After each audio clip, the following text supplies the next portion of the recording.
We are ready to go. Nice. We're firing it up. Okay.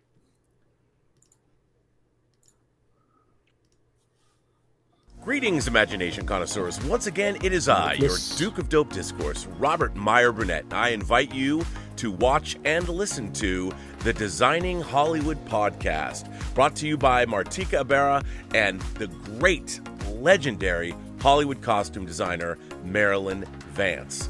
I am afforded the wonderful opportunity of co-hosting the show.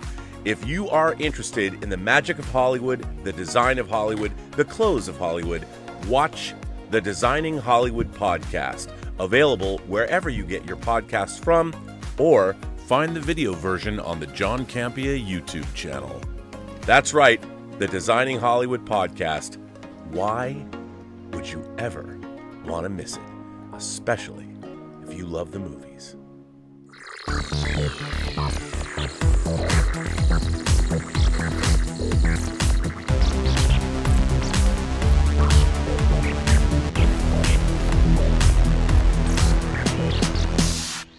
Well, greetings, imagination connoisseurs. Once again, it is I, your Duke of Dope Discourse, your master of fun and wonder, whatever you want to call me.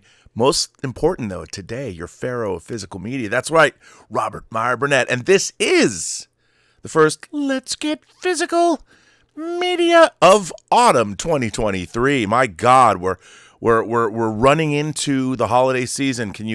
Obviously I mean Halloween. That's obviously the most important holiday for the rest of the year. Why? What did you think it was? I don't know. Well, anyway, this show isn't a show unless you have your favorite German, my favorite German, everybody's favorite German, all the way from Saarbrücken, Deutschland, Mr. Dieter Bastian. Dieter, how are you? Rob, I'm happy to report that I'm out of danger because I had a dentist appointment this week. There was no drilling. Was it safe? I was safe, Rob. I was safe. Slightly tartar removal. From another bad German. Yeah. And I say, greetings, imagination connoisseurs, Dieter here. Yeah, I'm Rocky Like a Hurricane, and welcome to the B&B Motel for Let's Get Physical Media. Hopefully. Dude, when you say rock you like a hurricane, you can't go rock you like a hurricane. You have to go rock you like a hurricane. You have to make it sound fucking metal. Yeah, but it's not midnight metal, Rob. It's physical media. Just saying, okay.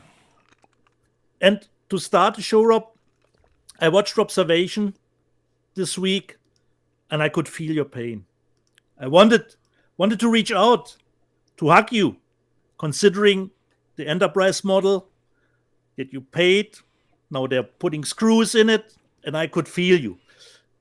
And Rob, because I could feel you, I did send you a picture, and it would be nice if you can put that picture up, because this was something I pre-ordered some time ago, and I was really disappointed when I got it, because the production picture was a little bit more shiny than the actually product when the product finally came. But that was not only the stuff that did upset me, considering the item. As soon, at first it got delayed some months. Then when I got it, we all know if stuff didn't sell, at one point the price will, of course, drop. But, Rob, not even 6 months later, not even a year later, 1 day later, this item was half the price that I paid when I pre-ordered it. So I could feel you. Considering the enterprise and the screws. This is my item that I bought, Freddy vs. Jason mask, and the production picture, Rob, did look a little different than what I finally got. But I could feel you, considering the enterprise. Well, I mean, I did a whole rant. Here's what I don't understand.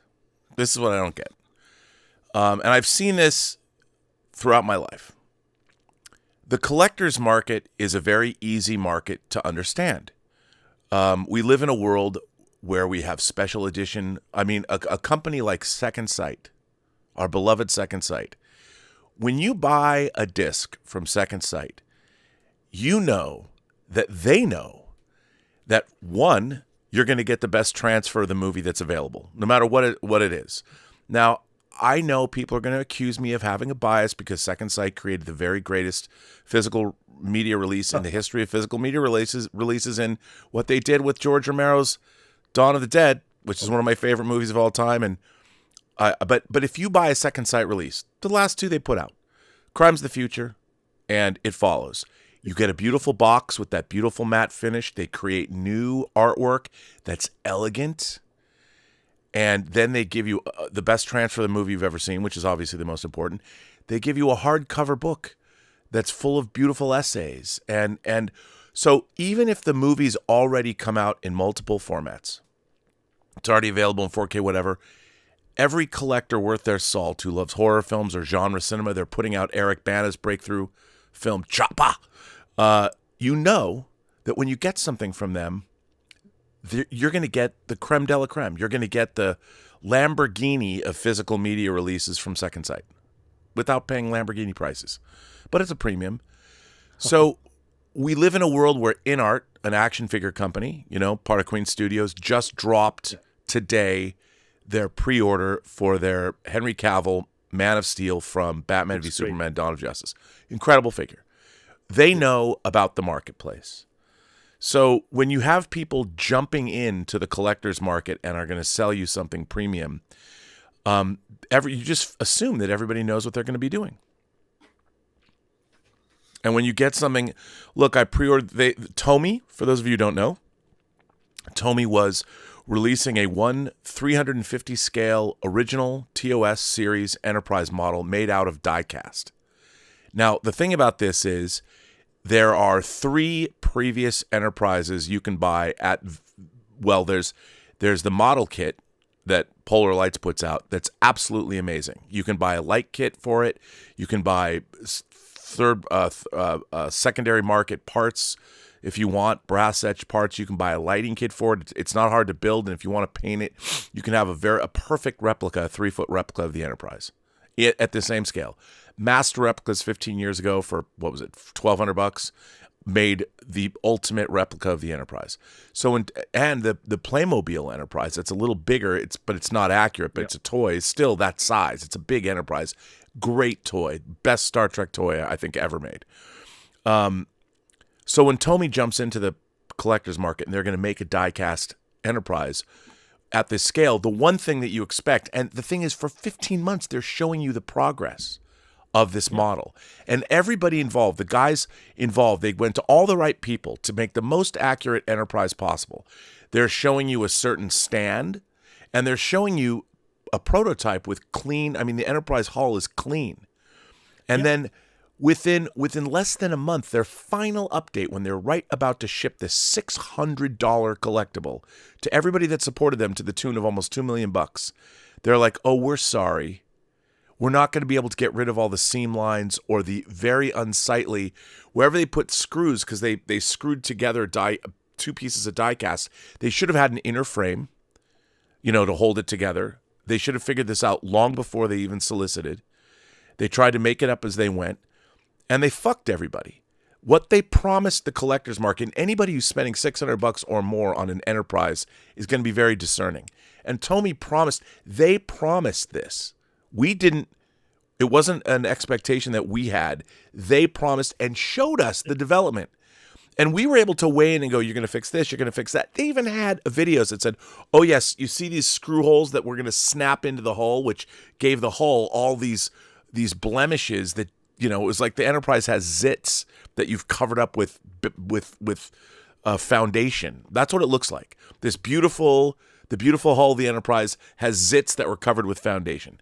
That's what they're giving us now, weeks before. So I'll bet you half the people that ordered it canceled. Now I've seen videos. It's not terrible, but even the stand that they advertised, the die cast of the saucer section, which they added this feature where the saucer separated from the drive section, which never happened in the original series. They talked about it, but we never saw it. Because the hull of the primary hull is so heavy, they had to change the stand that they've shown us. So even the stand, they had to make it unsightly so it could support the heaviness of the. Anyway, they fucked it all up. And everybody who pre-ordered is pissed. And it's like, okay, to me, this is everything wrong with America in a nutshell, even though it's a Japanese company. It was Americans that were spearheading this. They should have known better. But no, it's like Dick Jones in RoboCop, which we'll talk about, this great RoboCop documentary. Who cares if it works or not? Typical Americans, man. I mean, some Americans are great. Second Sight, UK company. They care. But, it's like American vinyl. I never bought American vinyl. I bought UK vinyl and I bought Japanese vinyl. Anyway, this is unacceptable. But I could feel you, Rob. I could feel your pain. Because I thought the Freddy vs. Jason mask would be way shinier than it doesn't even look metal. Than it was when I... Or hard plastic. I know it's weathered or whatever, but you know what? We might complain about these things, but we have to remember to offset our complaints with joy. Yeah, exactly. With greatness. And I have something to share. Sometimes you get surprised. Now, our friend Des Doyle in Ireland, he sent me a DVD of an Irish film called The Quiet Girl that I hadn't even seen or heard of, but I believe it was their choice for the Academy Awards last year for Best International Film. He sent me another disc of a movie that I'd never heard of. This movie, Lola. And I was like, oh, is this like that song, like the Kinks song? No. This is a found footage, let's call it a found footage, science fiction film that, it was funny. I looked at the cover. I didn't really even pay much attention to it. He sent it to me. He's like, hey, could you please watch this? I put it in. This movie is extraordinary. This is one of my favorite things that I've seen in a long time. It is about, let's see, I don't want to ruin this because the less I would say to everybody, just if you like science fiction movies and if you like time travel stories, kind of, you got to get this movie.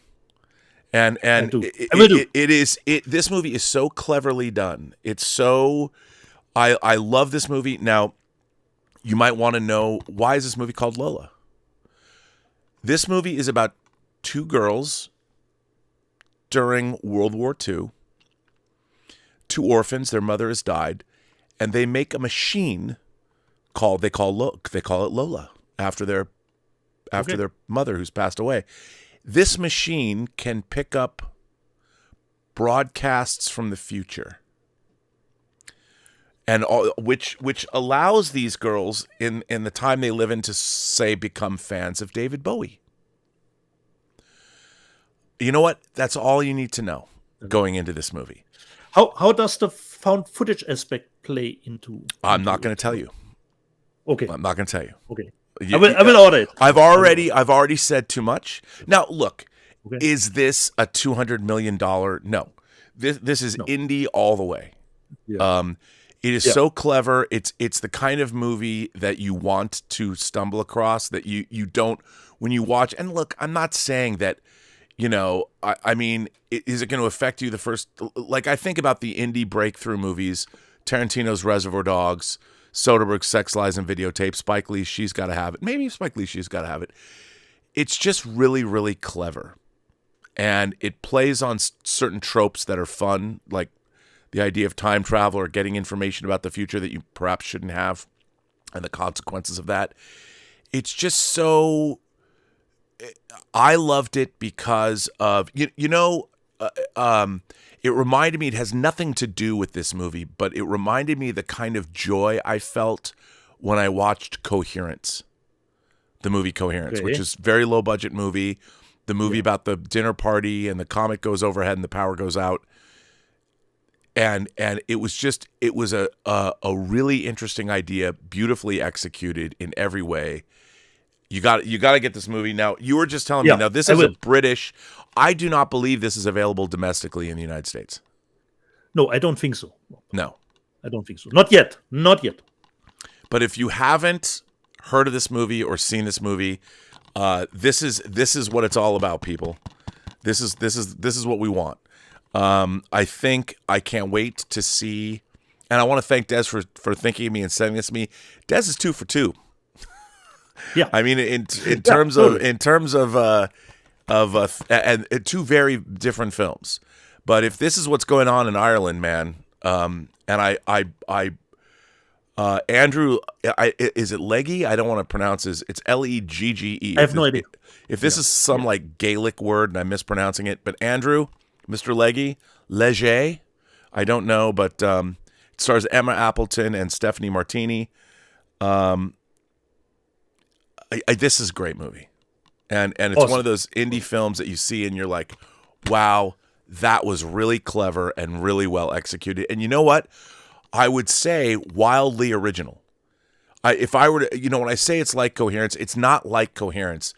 Like Coherence, it has a great idea behind it. It reminded me of a Benson and Moorhead film like Resolution or The Endless or Spring, only in the sense that it's not a big budget movie, but it has big ideas, really well executed. So not to belabor the point, Awesome. but Lola, find this. This is a Region B disc. So you need a multi-region player. That's what. Wait, I have one. Yay! So this get Lola. You're gonna love this movie, and it's just it was very clever. So Des, all the way from Ireland, thanks. And if you find more of these Irish gems, unfortunately this movie's in black and white. So if any of the girls are redheads, I don't know, but I didn't look it up. But hey, the cream of Ireland. Yeah. And Rob, I know someone is already being possessed by the power of the glow, but we will get to that later. Let's get to the box office, Rob. Was there a glow at the box office, considering No. Expendables 4? No. No. There was no deadline at the box office. Today we don't know yet whether there people keep talking about the strike being over. There's no detail, nothing finalized yet, but this is pretty funny. So our friend Anthony D'Alessandro from Deadline tells us The Nun 2 puts The Expendables in detention at box office in what's shaping up to be a low weekend for 2023. The box office totally made only $52 million. Some will argue it's a tie. It ain't, because rival studios have a farther gap between the two movies, showing that The Conjuring sequel is the winner. Once again, what genre do most moviegoers care about, even during a slow time at the box office? Horror. The horror. Global for Michael Shave's Nun 2. Dude, $204 million for the Nun 2.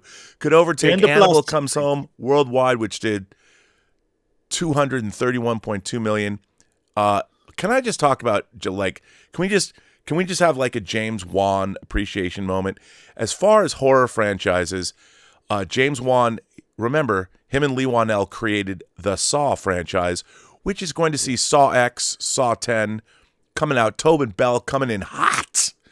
I saw the trailer for Saw X. I'm like, here's a franchise. We had Spiral with Chris Rock. That's a James Wan franchise. Insidious 5, The Red Door came out. Profitable too. Profitable. We had more. We had a Conjuring sequel. We've got the Nun 2 in the Conjuring universe. So James Wan, Saw, Annabelle, or The Conjuring, and the Insidious, 3 horror franchises, all with new movies this year, making some bucks.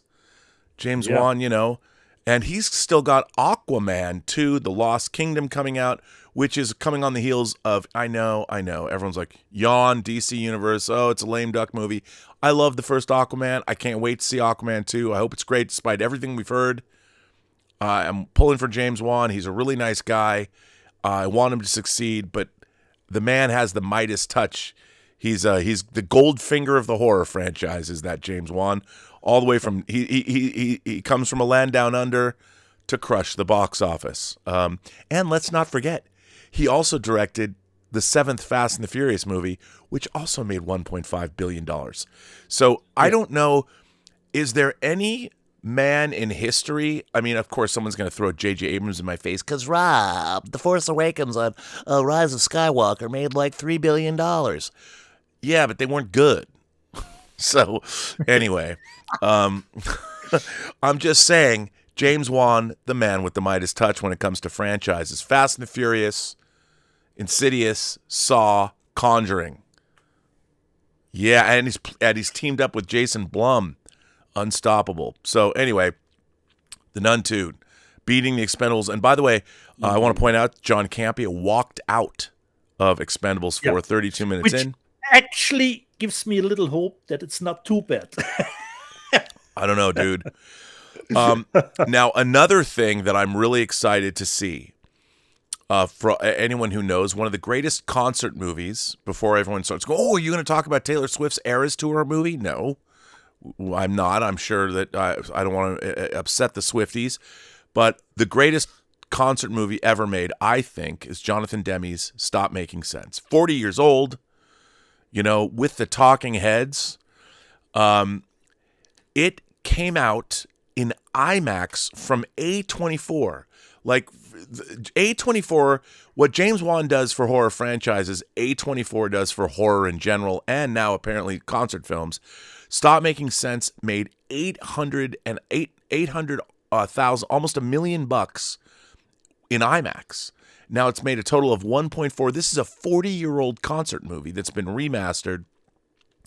The live band reunion out of TIFF, that happened at 2 weeks ago. 60% of the audience who showed up hadn't even been born when the original came out. So you young kids, you whippersnappers, there's hope for you yet going to see Stop Making Sense. The music is great. So amazing. So here we go, dude. Here is the breakdown. The Nun 2, 69.2 million total after making 8.4 this weekend. Domestic. Expendables made 8.3 million, pretty anemic. A Haunting in Venice made 6.3 million for 25 million. The Equalizer 3 is number 4 with 4.7 million for a total of 81.2 million. I love this franchise. And would you believe it that Barbie made 3.2 million, and it's now made 630 million domestic. Unbelievable. Which is crazy. Was this the IMAX weekend? Well, they broke it out, yeah. Okay. And I'll tell you, it only dropped 16% from last week, but that's because the IMAX with the extra footage at the end or whatever. My Big Fat Greek Wedding 3 made $3 million for 23.8 million. Neon's film It Lives Inside. Nice. I know. I have not seen It Lives Inside, but again, horror. It Lives Inside made 2.6 million. Dumb Money, which everyone loves, about the GameStop. I got to see it.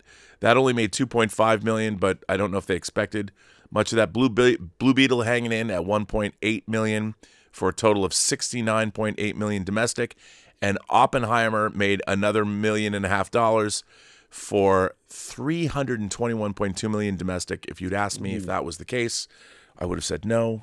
That's amazing. So hey, great. There we go. The Nun for the third time in the pole position. Unbelievable. Unbelievable. So where do we go, Rob? Because I have no letters to read this week. We got no letters. No one loved. I got something funny. So I've been rearranging my discs, moving stuff around. I even figured out a way I got to go buy some new shelves. And as I was rearranging my discs, sometimes when you're going through, you own something, and you don't know where is this? And I'm exactly. like, I know that I bought Severin's Tombs of the Blind Dead release because I love Tombs of the Blind Dead, and I realized in the entire time we've been doing the show, because I think it came out like a year ago, I'm like, I know I got it, but I don't know. I realized I've never seen it. Like, I know it's somewhere. And then I realized I've never seen it. I've never touched it. And I'm like, so I'm looking around. Somehow when I moved, here, and I started looking around. I became obsessed, and I found a box, packed box, never been opened. Never been opened. Never been opened. And there you go, Rob. I mean, once again, Severin. Now, the reason I became, I think, obsessed with this is because I believe this is coming out in 4K. Maybe, but I don't know, Rob. But I just want to show you. First of all, I love this movie, Amando de Osorio. This is the Steelbook. Nice. My God, I mean, and I'm looking at this, and this is Severin. You know, I'm a big Severin fan.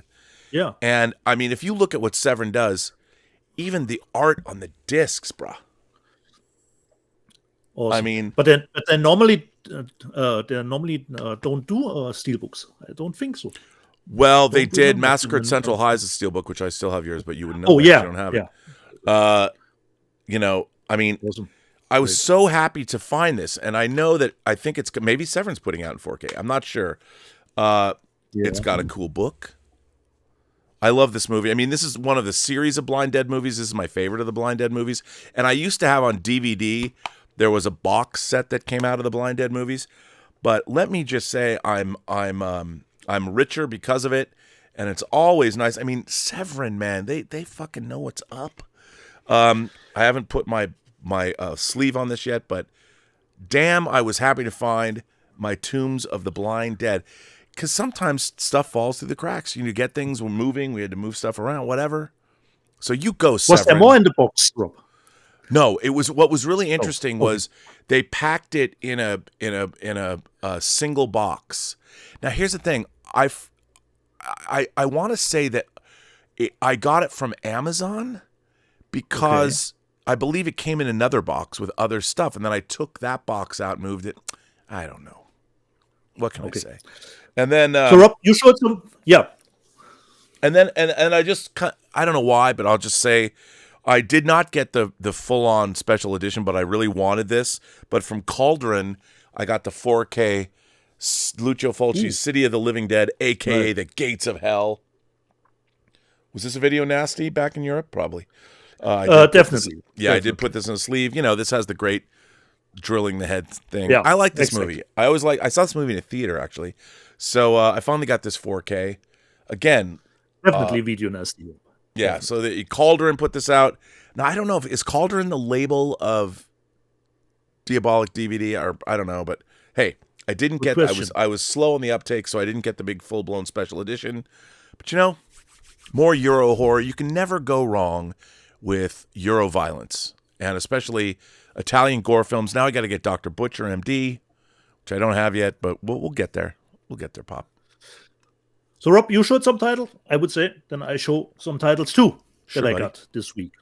Lay it on us. Let's start with A Cat in the Bag, Rob. I heard good things about it with Lizzie Kaplan and Anthony Starr. I don't know if you have seen it, Rob. I bought Cobweb. Okay. Now, this is a crazy thing. So, everybody that has seen this that I've talked to, especially the horror fans, loved it. Have you watched this? No. Now, it was produced. It was one of the producers was the great Roy Lee, and Roy Lee even said he was a producer on the movie, and he said that they wanted to do some reshoots, but the studio wouldn't let them. I don't know what that meant. I'm like, are you making excuses for the movie? But he was not. But I don't know what that means. So you haven't watched it yet, though. But you haven't. No, I haven't seen it. Cobweb. Looking forward to it. The next one, Rob, you got already, I believe. You even paid some extra change to get, I believe, the Severin. God damn it! Not the Severin, the second sight. The second sight version. This is the Criterion version of Walkabout. Yeah. Oh man. Young Jenny Agutter naked. Oh wait, what? Which comes with the 4K and the Blu-ray, and of course, as we know from Criterion, with a booklet in it. And the one that you got, Rob, is probably sold out for the longest time. And I got that from Second Sight, but it's not 4K. It's not 4K, Rob? No, I don't think it is. Okay. So this is actually the Or maybe it is. 4K, It's 4K. and Yeah. the Blu-ray. So Walkabout. The next one, my stuff, when it comes from America, comes a little later. Then you get yours, especially if you got ties to the company. I've got my 3 days. Oh, now, okay. Yeah, Condor. I think I showed that. Now, let's Yeah, talk you showed about that. it Have last you watched that yet? No, unfortunately not, Rob. Okay. Once Not gotten again, around to it. our unofficial sponsor of this channel, Kino Lorber, that they released Really? that. Now, I watched that disc, and the Studio Canal version in 4K, again, orange and teal. The timing of that disc, I mean, yeah, it's grungy mid-70s New York. It looks incredible. That disc was incredible. And also another Kino Lorber disc that I showed last week, The Train, John Frankenheimer's The Train. Now, again, I don't know how Kino Lorber makes any money with everything that they release, but goddamn, I mean, if they have a money laundering operation, if they've got cartel money running, if they're laundering, whatever they're doing, God bless them for doing it, because that John Frankenheimer disc, I mean, I know they're getting these transfers from like MGM and putting them out, but The Train, 3 Days of the Condor, Marathon Man, incredible, and that's another. They've put out The Manchurian Candidate in 4K.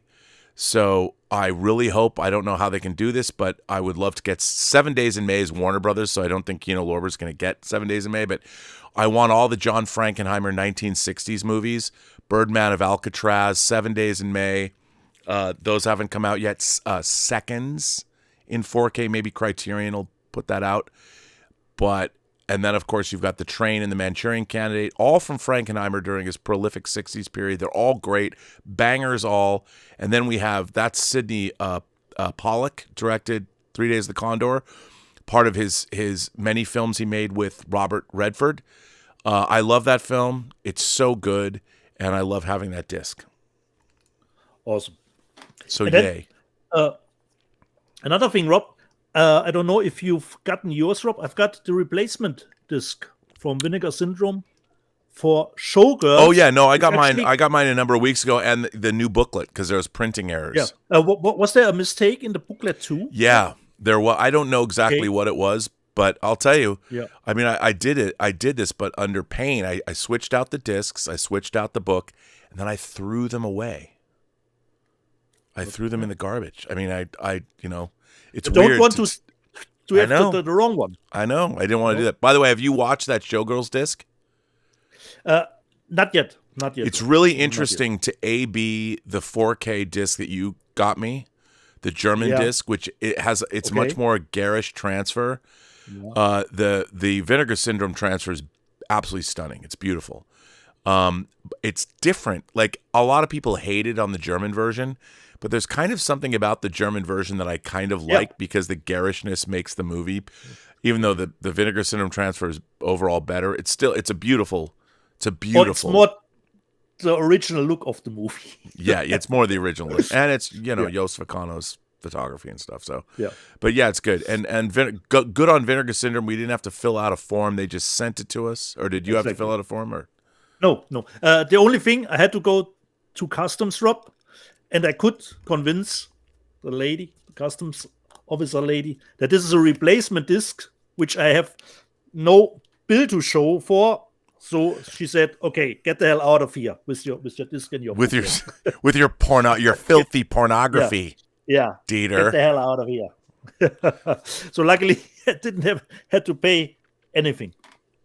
The next one, unfortunately, the show got cancelled, but I owned the first 3 seasons, so the fourth one had to come in too. But I just waited for the price drop, so I got Westworld, the 4th season. So finally, hopefully, we'll get around to Well, you can't watch it on HBO anymore, so you might as well get it on physical media. exactly, Rob. So this was, I would say, a little bit of my first haul this week. Should we do some super chats? We could. Okay.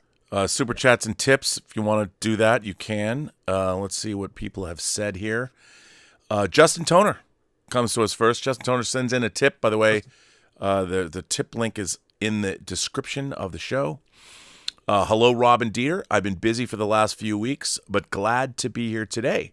The only pickup today was Jaws 2, the Jaws 2 4K. Thanks to the lovely Emma Bannon, I got my special edition of Jaws 2 from the UK because I love Jaws 2. Great transfer, by the way. Looks terrific. Ooh, great. He got his 4K this month, hoping to snag stuff from the Kino Lorber sale, and can't wait for the Monster Squad 4K from them too. Kino Lorber is killing it this year. Yeah, that was one of the pieces of news that I was going to bring to everybody. But the Monster Squad, which, by the way, Dieter, I was going to mention, in the Monster Squad, there's literally a character in the movie named Scary German Guy.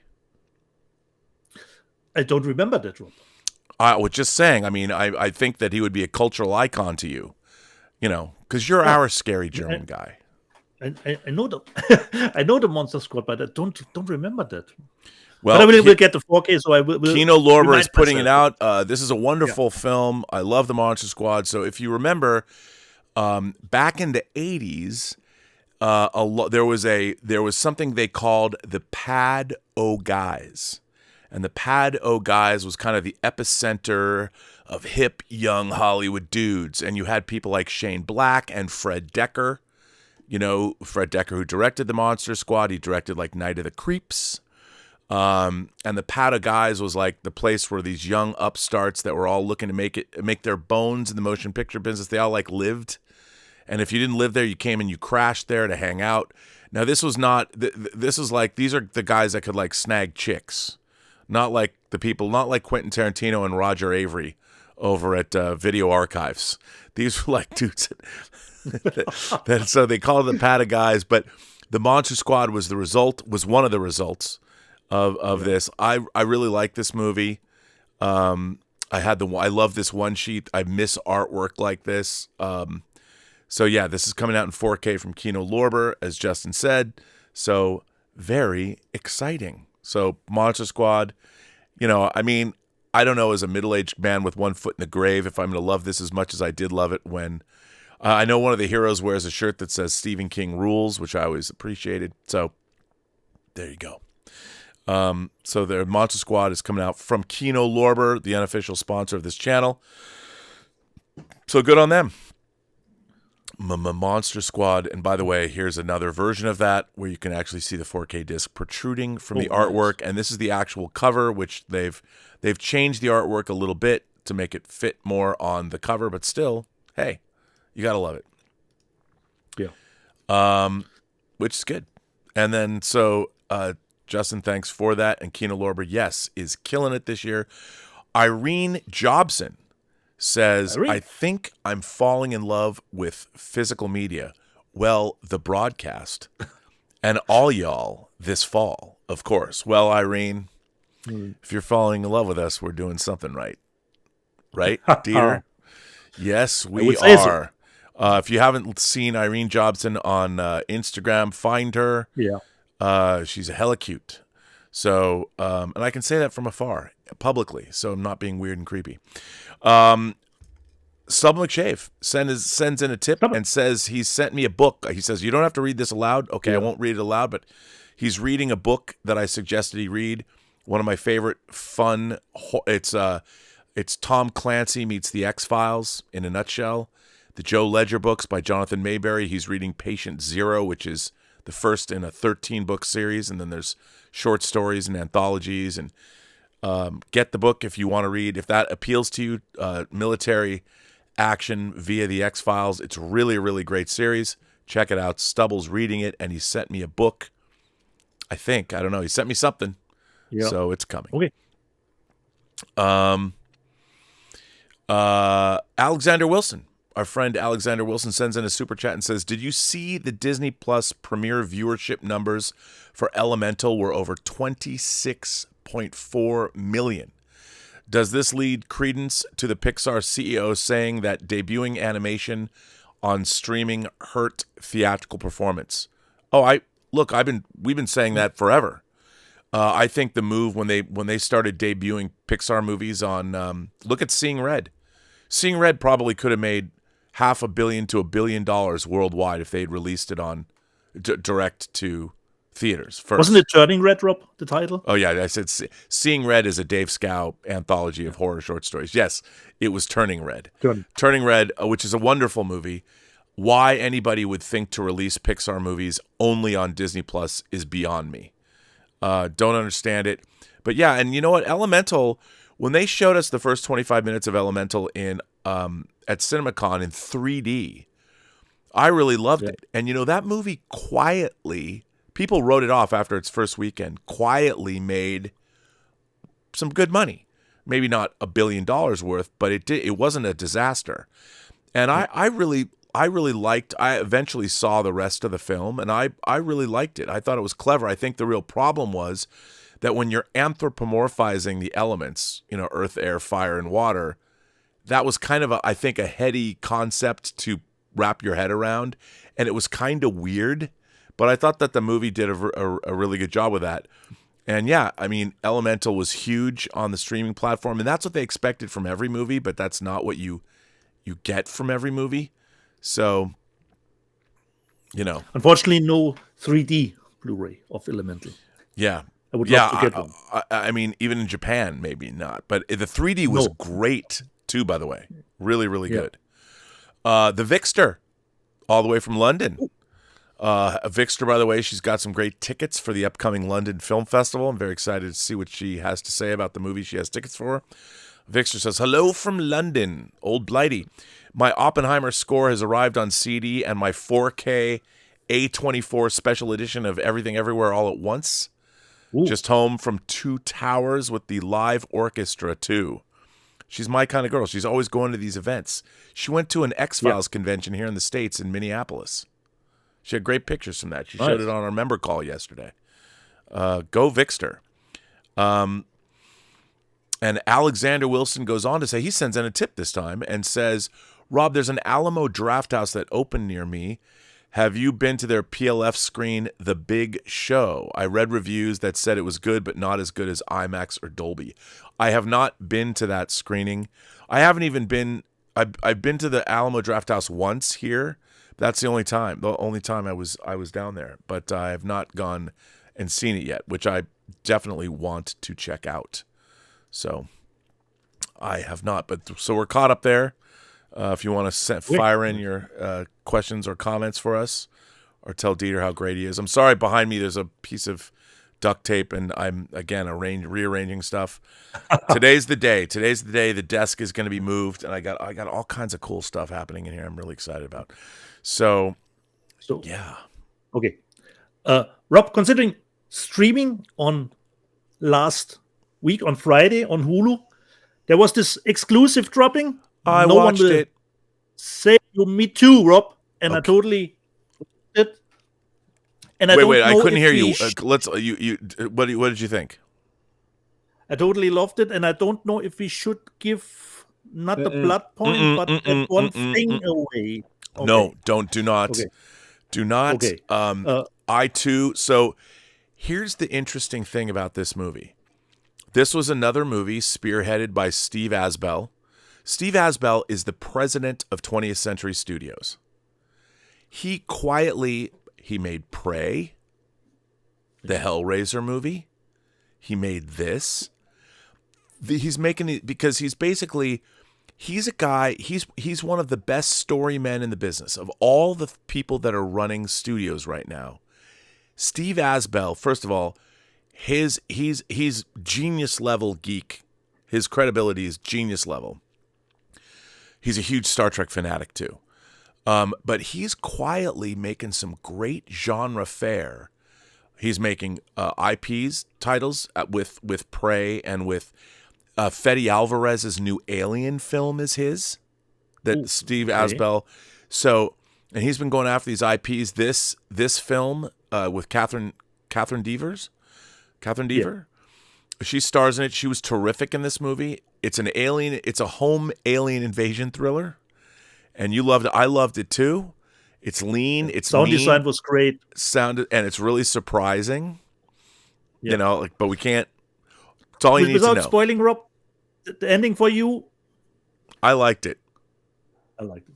I liked it too. Because thumbs up. The ending for me is that was fresh, considering the movie. The other stuff is known from other movies, but that doesn't matter to me as long as the package and the presentation is great. And that was certainly the case here. Another movie exclusive on Hulu or here on Disney Plus internationally, which I would gladly buy on physical media if it would be. And should we talk available. about how Disney Plus jacked up their prices considerably this week by a lot of money? Some incredible. I mean, they need money. I get it, but you know what? Like everything else, I don't understand how all these companies across the board just keep raising prices in a time when inflation is like. What does everybody think? We're all made of money. Like, you know, it's but the amount of money that Disney Plus raised their rates, I mean, it's insane. Yeah. But really good, a lot of fun. This movie dropped here in the States on Hulu on Friday. Yeah. Everybody should watch it. And I don't know, here's what I don't understand. 20th Century Studios, under the stewardship of Steve Asbell, is quietly making some bangers, and they're only for Hulu. They've got Fede Alvarez's, I think it's Fede Alvarez's Alien film. You know, people are saying it's called Alien Romulus. I don't think it really is. I don't know. They've made that's coming out theatrically. I'm like, he's a guy. Why? How much money are they leaving on the table? How much would Prey? By the way, some people, Bill Hunt told me that he got his Prey 4K disc in and said it's great. He looked at it. He hasn't reviewed it yet, but said it's great. You know, coming out physical media, that was so great that we're getting these Hulu movies. I'd love to get this on 4K. Yeah, totally. And I would buy it. I just don't understand what Disney is doing. Like, Disney acquires Fox. They have Hulu.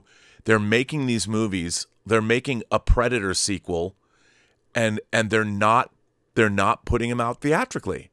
Whereas we've seen, how much did Evil Dead Rise make theatrically? You know, Smile, $200 million.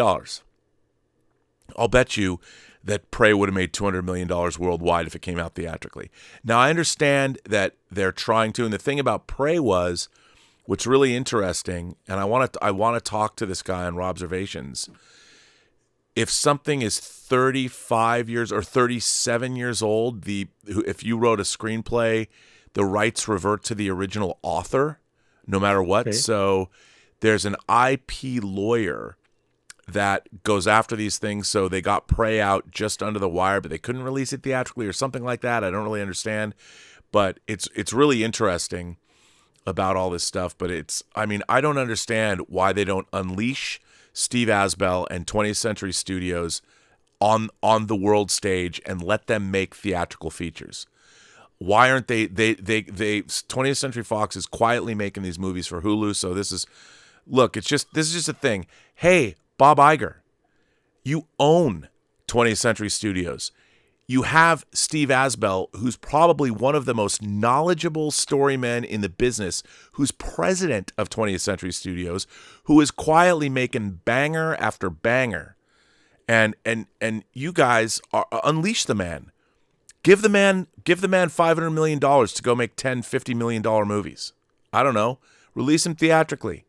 You're going to win. Why aren't you doing anything with him? I'm just saying. You should. I don't understand why. Again, I don't understand much about the business these days. It's just, I just don't get it. Like, these people have all of these assets and they don't know what to do with them because they don't know their jobs. You know who does? Steve Asbell, as evidenced by this movie. Yeah. No One Will Save You was great. No One Will Save You. Oh, by the way, that's right. It's called No One Will Save You. And it's on Hulu right now. So when this show's over, if you have Hulu, go watch it. Or Disney Plus internationally. And Rob, I took my first visit to the Continental. Boy, was this badly reviewed. I had a good time, Rob, with the first episode. Totally dug it.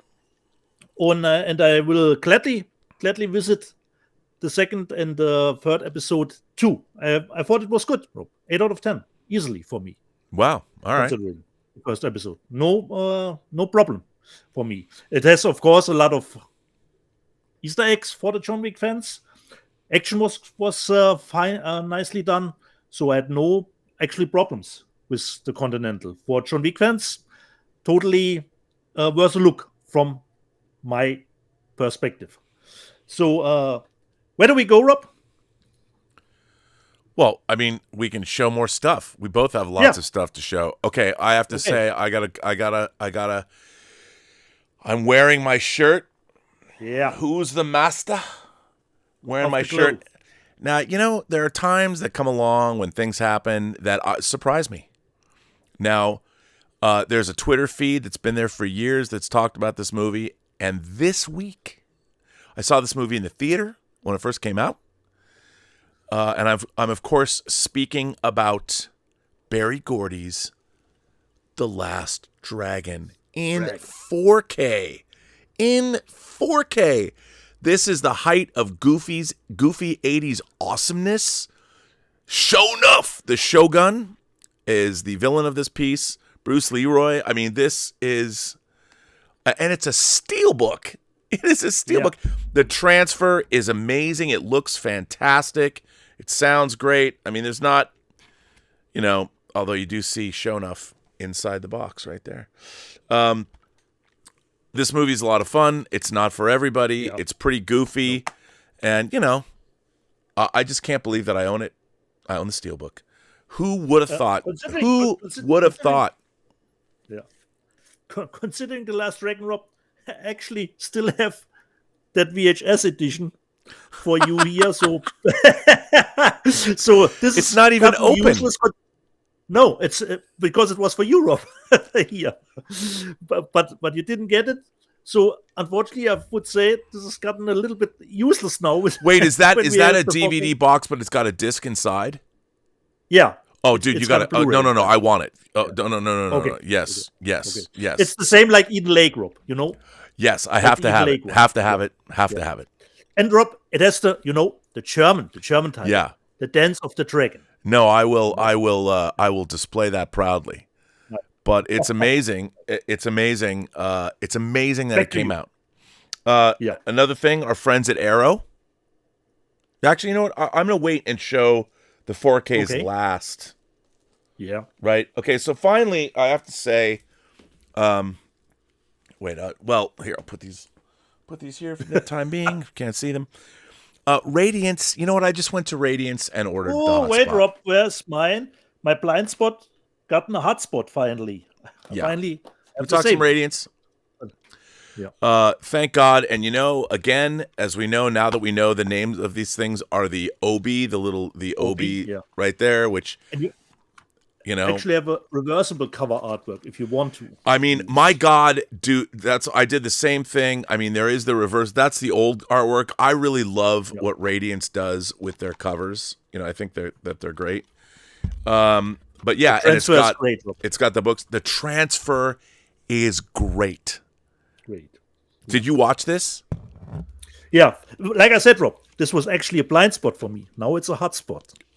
Now, I have to say, now whenever I talk about this movie, I have to mention this. So I went and saw this at the Directors Guild of America for the first time in their beautiful theater. And I went with a woman that I work with at Warner Brothers. And she and I went to see this movie. Now, there is a scene in this movie, and I know, don't cancel me for saying this. I'm just reporting on something that actually happened. So there's a scene in this movie where you see Jennifer Connelly skinny dipping, where you see her breasts, her bare breasts in the water. Men and women in this theater, when they saw her breasts, which are arguably two of the most perfect breasts that have ever been put on screen, the entire theater went, oh! Everybody. It was an involuntary gasp at just the beauty of Jennifer Connelly's bare bosoms. An unexpected jump scare. It was, and everybody in the theater chuckled after that because I've never heard that before. It was literally one of those things where you're so captivated. It was kind of like the Stendhal syndrome, but with boobs. It was amazing, and it was just so. It was so funny because you just never seen that before. And everybody, both men and women, we all did the same thing. Because when confronted with such beauty, what can you do except gasp? So you go, Jennifer Connelly, and thanks for doing this movie. Actually, but despite that, I don't want to downplay the fact that I love this movie. I'm a huge fan of it. I love that. A great time. And those movies like this one doesn't get made today. No, and there's another funny thing that I thought was great. Virginia Madsen and Don Johnson get it on in the back of a car. And there's another character that like smells the air in the car. Yeah, the bank manager is like, and he knows what they've been doing, and because it is the hot spot, you know. It's just I'm like, you don't see those kinds of things acknowledged. I mean, this movie it's should I say dripping? Irene Jobson would love it. It's dripping with I mean, everything in this movie is truly hot, and the soundtrack, Miles Davis, totally. John Lee Hooker, it carries the movie. This soundtrack is it's one of my favorite soundtracks of all time, and I don't say that lightly. The soundtrack's incredible. Incredible. You go, Radiance. Radiance knows what's up. Totally had a great time. And look, and the transfer was great. Finally, you got yours. Ooh, got the bullet. Yeah, I got it. I'm trying to catch up with what I've missed. Yeah. So we'll make time, Rob. 2.5 hours. Oh, dude. And then also, I picked this up, and you know, everybody tells me how much they love this. Mine is on its way. You know, I hope that they don't, like they're doing with Decision to Leave, release a 4K version. Somebody is releasing a 4K version. I'm sure of it. And then, of course, I got Air. I love this movie. Even though I watch it on streaming, I love this movie. Yeah. And I think it's terrific. And there's not really... I don't even think there's any special features on it, which is too bad. Yeah. But I really love this. So those are some of the Blu-rays that I picked up that I purchased. Wasn't it Amazon produced? Yeah. Yeah. Okay. Yeah. So it was nice to get that. So over to you, sir. Okay. Over to me, Rob. This one I watched digitally first, and immediately, okay, this one I will buy. I bought Joyride, Rob. So good. Fortunately, not a 4K, just the usual slip cover artwork. And going over from Joyride, Rob, to the next one, which I had to pay because I have no access to screeners. I saw Bottoms, Rob, because it's available digitally in America, and I had a great time. It was ridiculous, absurd. But I had a blast with it, especially with the football players always in their gear. And there were some great jokes actually in the background, Rob, since you have seen it, where they were in their classroom, and all the football players were at the back of the room, you know, in their gear, and there was one in the cage on the right, which they brought out later in the gym hall. So great movie, Bottoms, but totally over the top. Had a great time with it, and of course we'll buy Bottoms when it comes out. So Bottoms, okay. The next one, since you showed Past Lives, I think this could make a good Korean double bill with, I haven't seen it, Return to Seoul, which I got this week from Mubi, which comes probably, would think so, yeah, with some art cards. But I haven't seen it. But considering both are probably in the drama spectrum, could make a cool double bill, and both have great reviews. Turn to Seoul and Rob's Past Life. Put this aside here. Then a steelbook, 4K steelbook for Batman, Mask of the See, Phantasm, which came out in 4K. yes, Yeah. and I have to say, I too got that. I did not get the Steelbook. This is the regular 4K. Right. I love this movie. Right. And, Haven't seen it in a long time. Warner Archive had put this out, so I'm happy to see this come out in 4K. And I would be remiss if I did not mention, if you're a fan of this movie, that Mondo is dropping their 6th scale animation version of Phantasm tomorrow. It goes up for pre-order tomorrow. Yeah. So if you're a fan of this movie, as I am, I mean, this movie's really, really good. It's really good. And so there's a special feature about Kevin Conroy on this, but yeah, it's in 4K, so it's cool. And it came out. Yeah. So Batman, Mask of the Phantasm, Return to Seoul. The next one, Rob, I think you showed it already. I would think so, but I'm not sure. I bought a little bit price reduced Hackers, the collector's edition, 4K for the movie, which comes with the Blu-rays, but no reversible cover artwork from Shout Select. Hackers. Yeah, I didn't get that. So I didn't get that. you didn't get it, okay? No. Yeah. To be honest, you want me to tell you something? I've never seen it. Yeah, sure. I've never seen it. Rob, I've seen it probably on VHS, but not since then. I mean, I've never seen it my ever. remembrance is faded, considering the movie. So this was a little bit of my haul this week, but we have still stuff left to show. We have a lot to go through, which is good. Let me see. I'll see what people have been firing in some stuff here.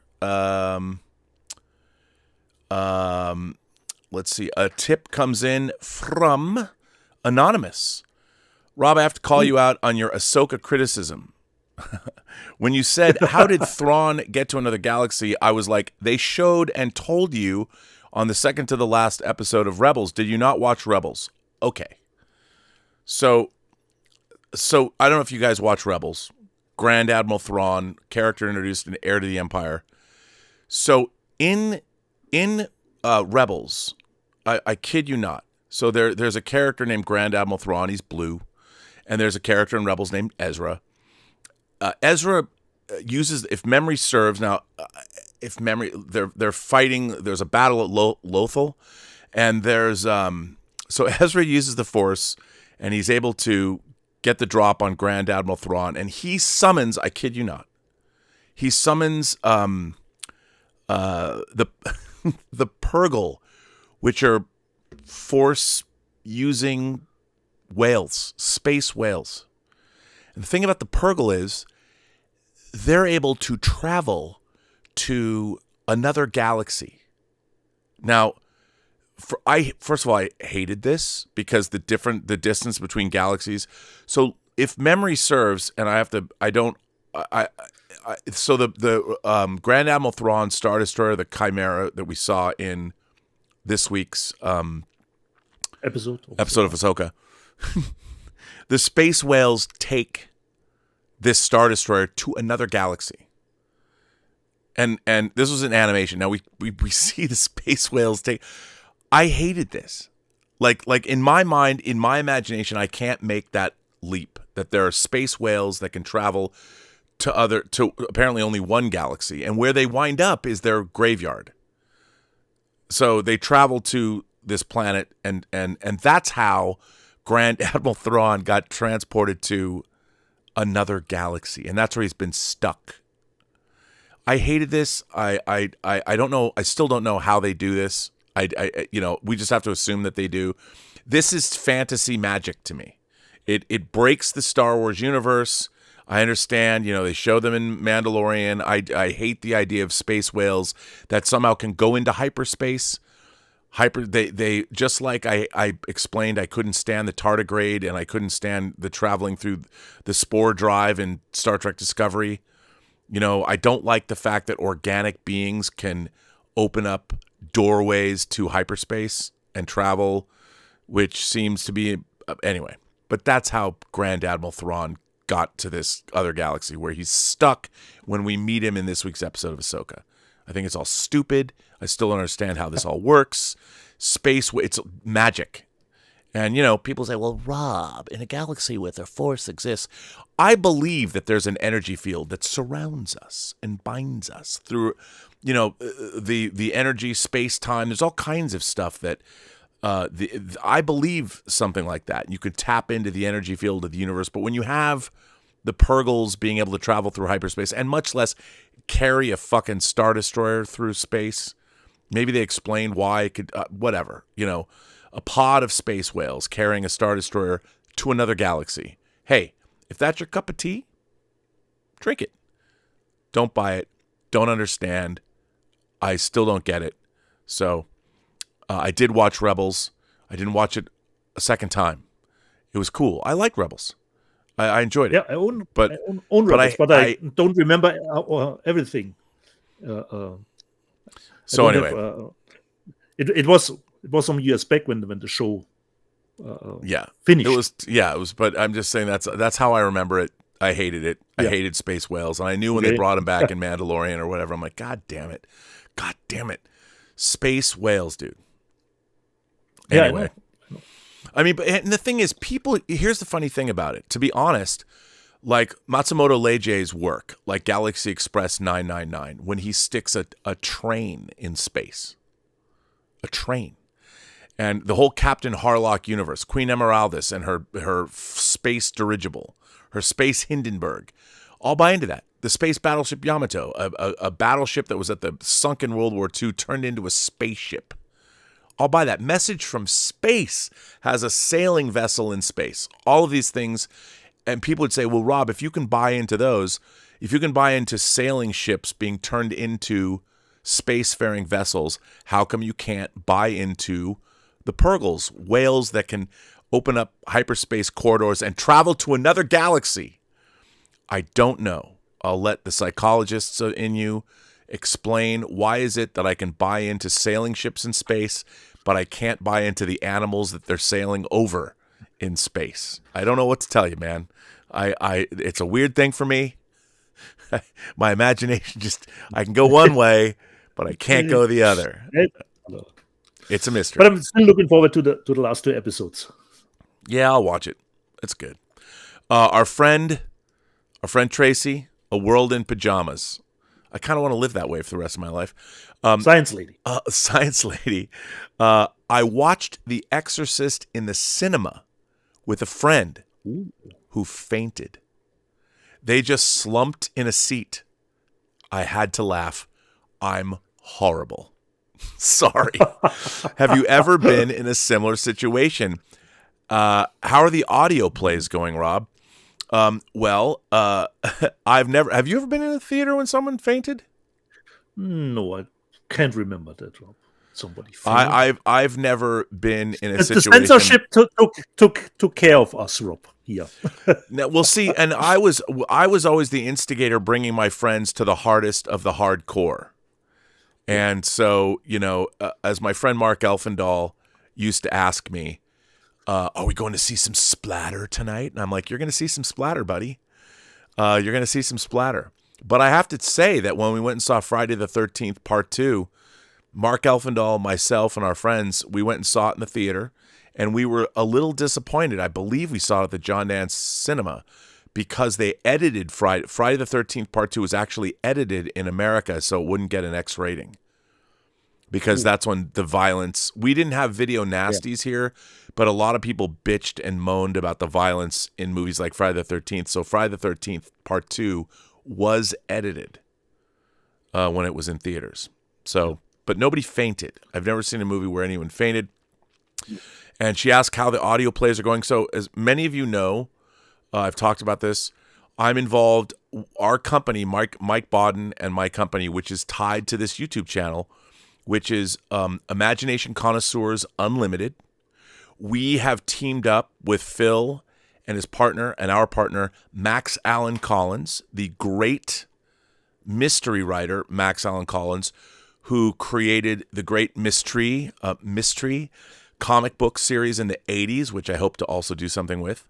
He took over Mickey Spillane from when Mickey Spillane passed away. Max Allan Collins took the mantle on of writing the Mike Hammer series of novels. And Max Allan Collins also wrote the graphic novel that Road to Perdition, the movie, was based on. And Max Allan Collins also has his own series, his own detective series, an original detective series he's been writing now for decades, the Nathan Heller series.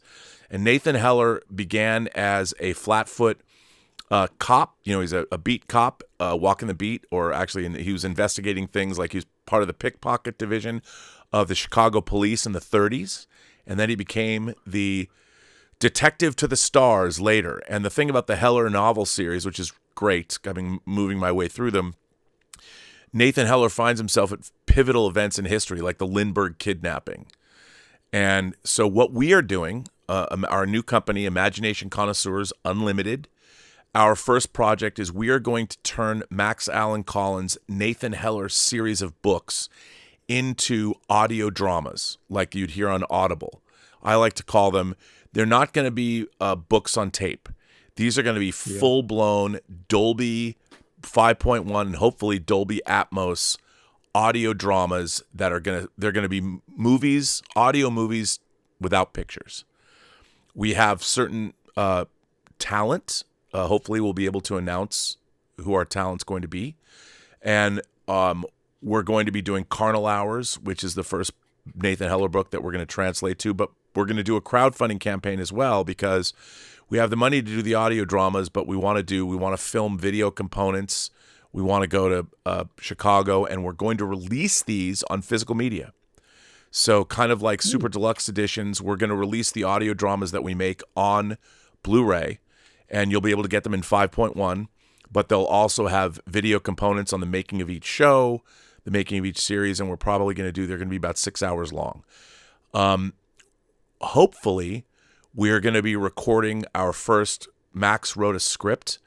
It's going to be about a 12-minute sequence that introduces you to the character of Nathan Heller and shows what we're doing. That will be a part of the crowdfunding campaign that we're going to run in the next couple months. But we're already in production on all of this. And hopefully, if certain documents get signed, I'll be able to announce who is playing Nathan Heller.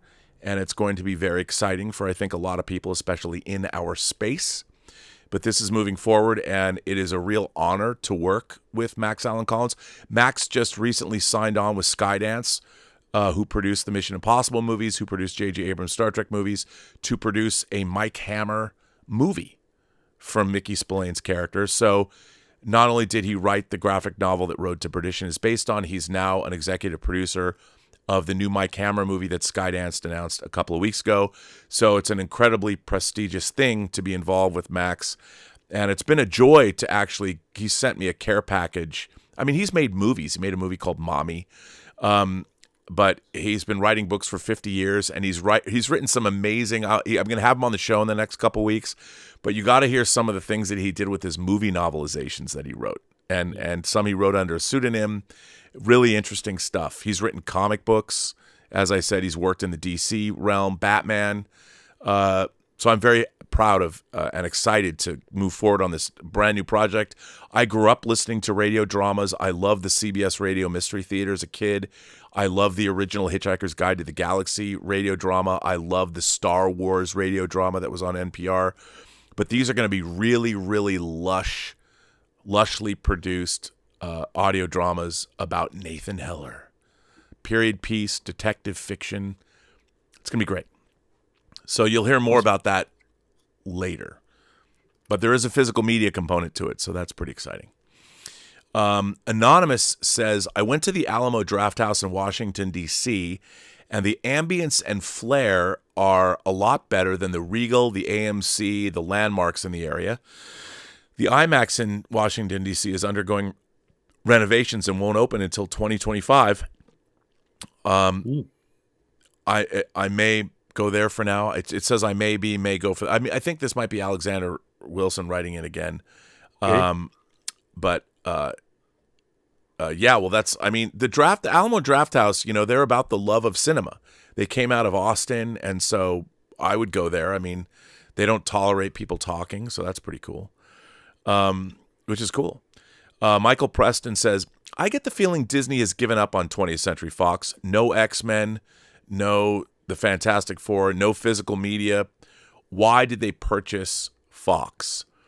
Well, there's probably a lot of reasons. I don't think they've given up on 20th Century Fox. I mean, right now they've lost a lot of money. Their stock price is in the toilet.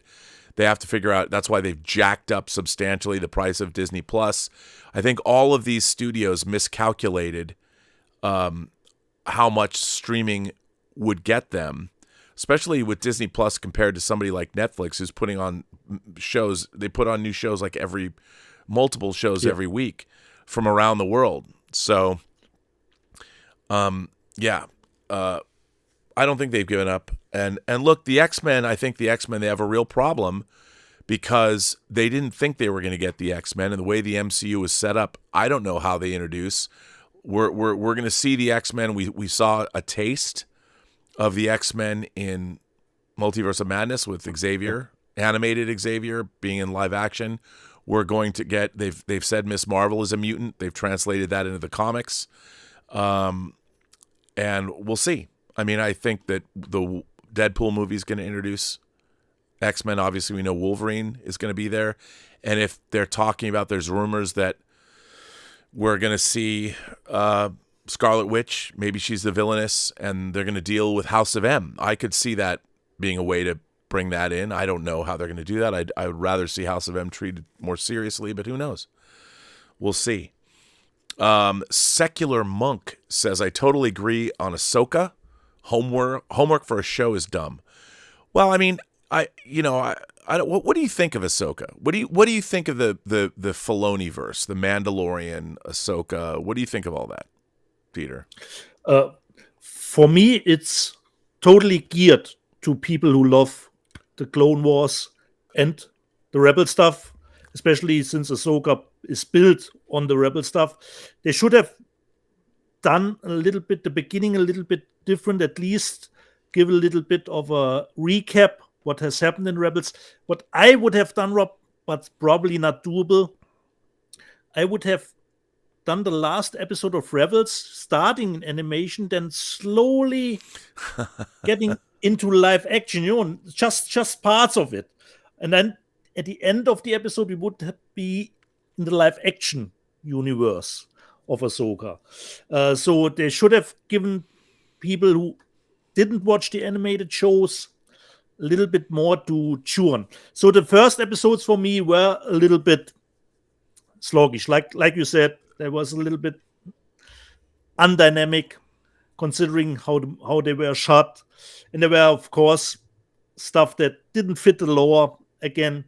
But it didn't pick up for me for most people with episode 4 and 5, of course, was nice to see more ties to the stuff from Clone Wars. It's actually and pretty Rebels. simple. If you love Ahsoka through the animated shows, this show is for you. Yes. If you have no ties, like John Campea, never liked the character, you don't need to watch Ahsoka. Ahsoka is for the people who loved her from Filoniverse, from those animated shows, and who are fine with space whales traveling. Right. Well, I mean, So if you love Ahsoka, and I thought it was great to get Lars Mikkelsen, who did the voice of Thrawn, to play him in the show. This was a cool way too. And I'm looking forward now how the last 2 episodes will go, because actually the setup from the show, we actually have arrived now. We have met Ezra, we have Thrawn now, which was the starting point. So at the moment, I don't know what the stakes are at the moment. That is for me a little bit the problem. What actually does Thrawn want? So I hope the last 2 episodes give us a little bit more on that front. But for me, it's fine. It's nice. It's good. So if the last 2 episodes can keep the the same quality for me as episode 4 and 5 was, I'm totally fine with it. And visually, the last episode was great for me, considering the Star Destroyer Oh yeah, I mean, showed up. there's no all kinds of cool complaints from stuff. Complaints from me there. Yeah, I mean, And I love the turtle people, Rob. yeah, I mean, I didn't hate. Look, here's my problem with basically this show and with a lot of this televised science fiction that we're getting. So Ezra takes Thrawn to this planet, you know, and then when he gets there, he bails, you know, and they've been there for what, a decade, like something like that, long period of time. And Ezra's just been hanging out on this planet. That's face it. That was my thought too, Rob. Within, okay, you're just hanging out here. Like if that's where you're hanging out, why not just go back to Thrawn and go, can I hang out with you guys? Because I'm like, and then of course Sabine rides her little dragon or whatever, half a day and finds Ezra. Like that's the only, like why couldn't you just like scan if you want to find Ezra again, scan the planet and Thrawn be like, oh, he's living right over there. I mean, it's such a weird. The whole, for everything I might like about these shows, there's a million other things I ask myself. I don't buy any of this. Like Thrawn's his undead troopers or whatever. He's got a remnant left. What's he gonna do? And the space witches and traveling there and everywhere. Like even if he went back with the space witches and the Force, the Sith power at his sails. What if he goes back to, like, why go back to the regular galaxy? Why not just stay in this new? And here's the thing: they're in a new galaxy. Why go back? Why care? Why aren't you setting out and setting up a whole new empire in your new galaxy? You're in a new galaxy. You don't have to go back anywhere. You've got a whole galaxy to conquer. Why is the last galaxy that you left, unless you want to go like see your homestead or whatever? Why does it even matter? If you've gone to an entire new galaxy, you've got an entire galaxy that you can start over in. And I'm like, why not go do that? Because it's not like the force is throughout the universe. It surrounds, it's part of, you've got everything you need. So why are you hanging out on this one planet? Why aren't you traveling the galaxy, setting up an entirely new empire, building another fleet of Star Destroyers, doing whatever, you know, Palpatine needs you to do, or whatever it is you're doing? I mean, I watch this stuff and I'm like, none of this makes any sense to me. If you've gone to this galaxy, why are you hanging out on this one planet the whole time? You know, if it's been 10 years, do you have to stay at this planet? I mean, you're in a galaxy, dude. A whole new galaxy. Is this the only place to hang out? I don't know. I have no idea.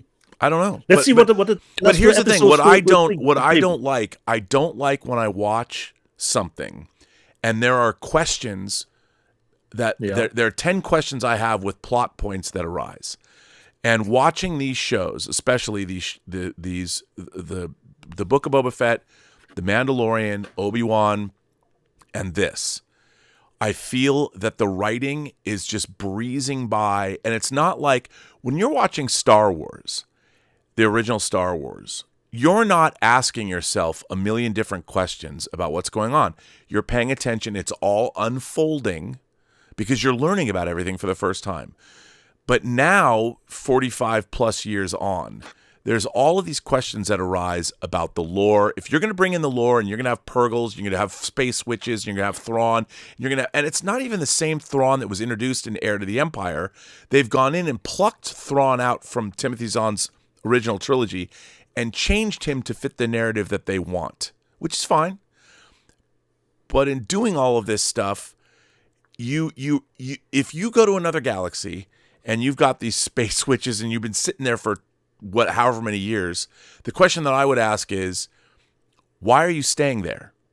You're in a whole different place. You have, at the time, you have no way to get out because apparently it's a one-way journey.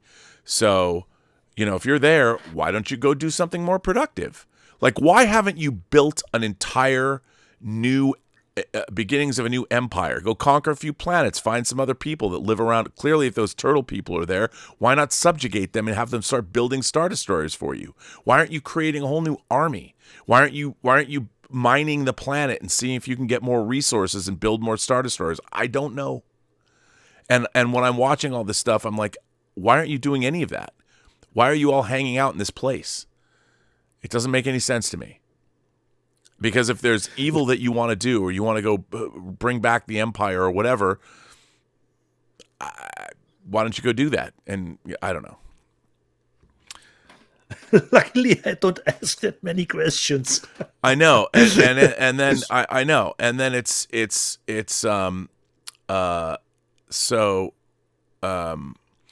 Undead Sick, our friend Undead Sick, says, okay, I'm going to ask this now, Rob. Nowadays, people need to know how everything works in Star Wars, and Andor is to blame because it caused some of those questions to happen. Because Andor looks at Star Wars through a completely different lens. It reminded me of a quote that Frank Miller once said, people are now asking who puts the air in the tires of the Batmobile. Okay, here's the thing. I disagree with that because the entire premise of Star Wars is it's about a rebellion against an evil galactic empire. That's what it's about.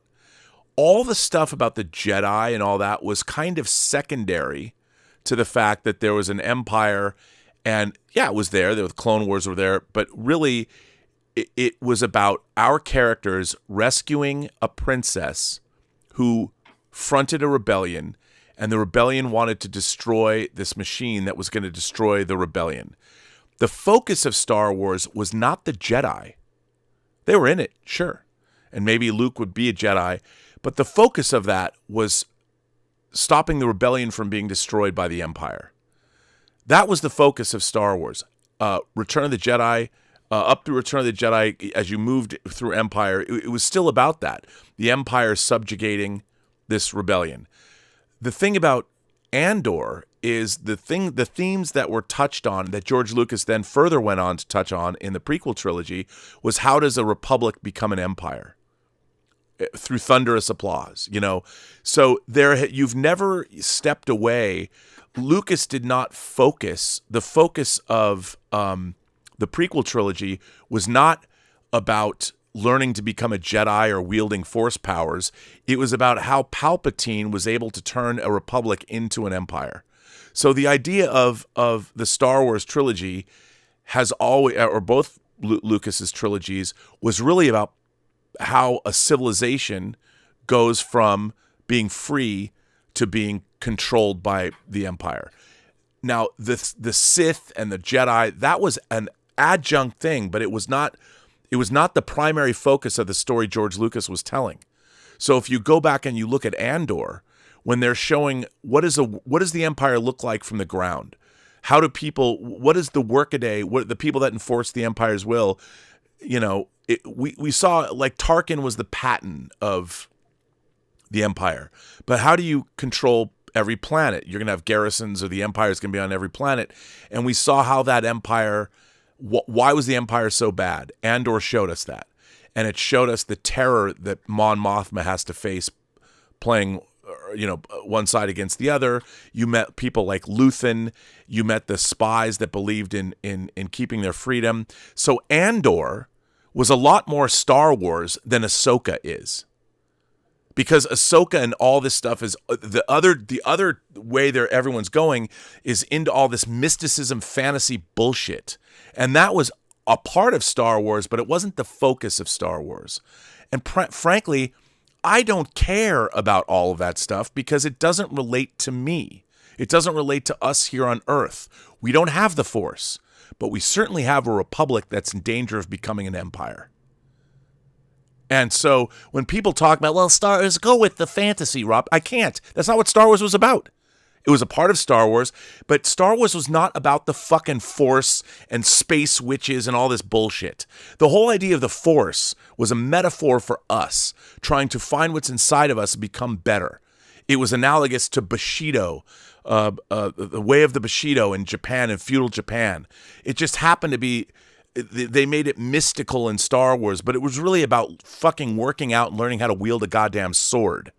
You know, it wasn't and all this other crap has diluted. And by the way, this is my own opinion, but as our world has gone more into fucking fantasy land, everyone else is like, I want to know about the Ahsoka and the space whales. Fuck all that.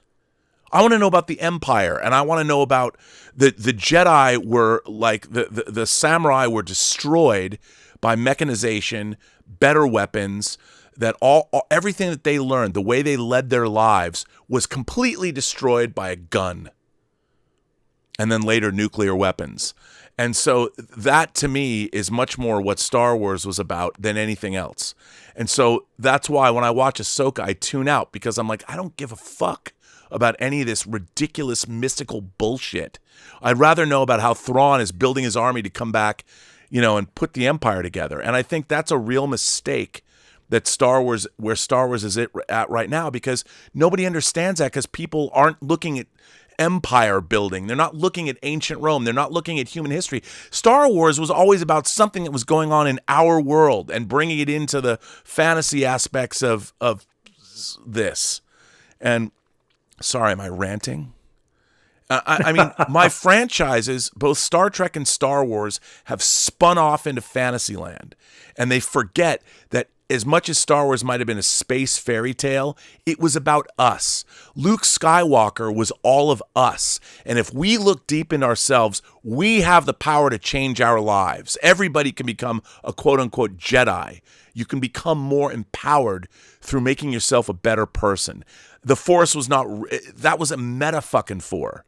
What's in that cave? Only what you take with you. That's goddamn right.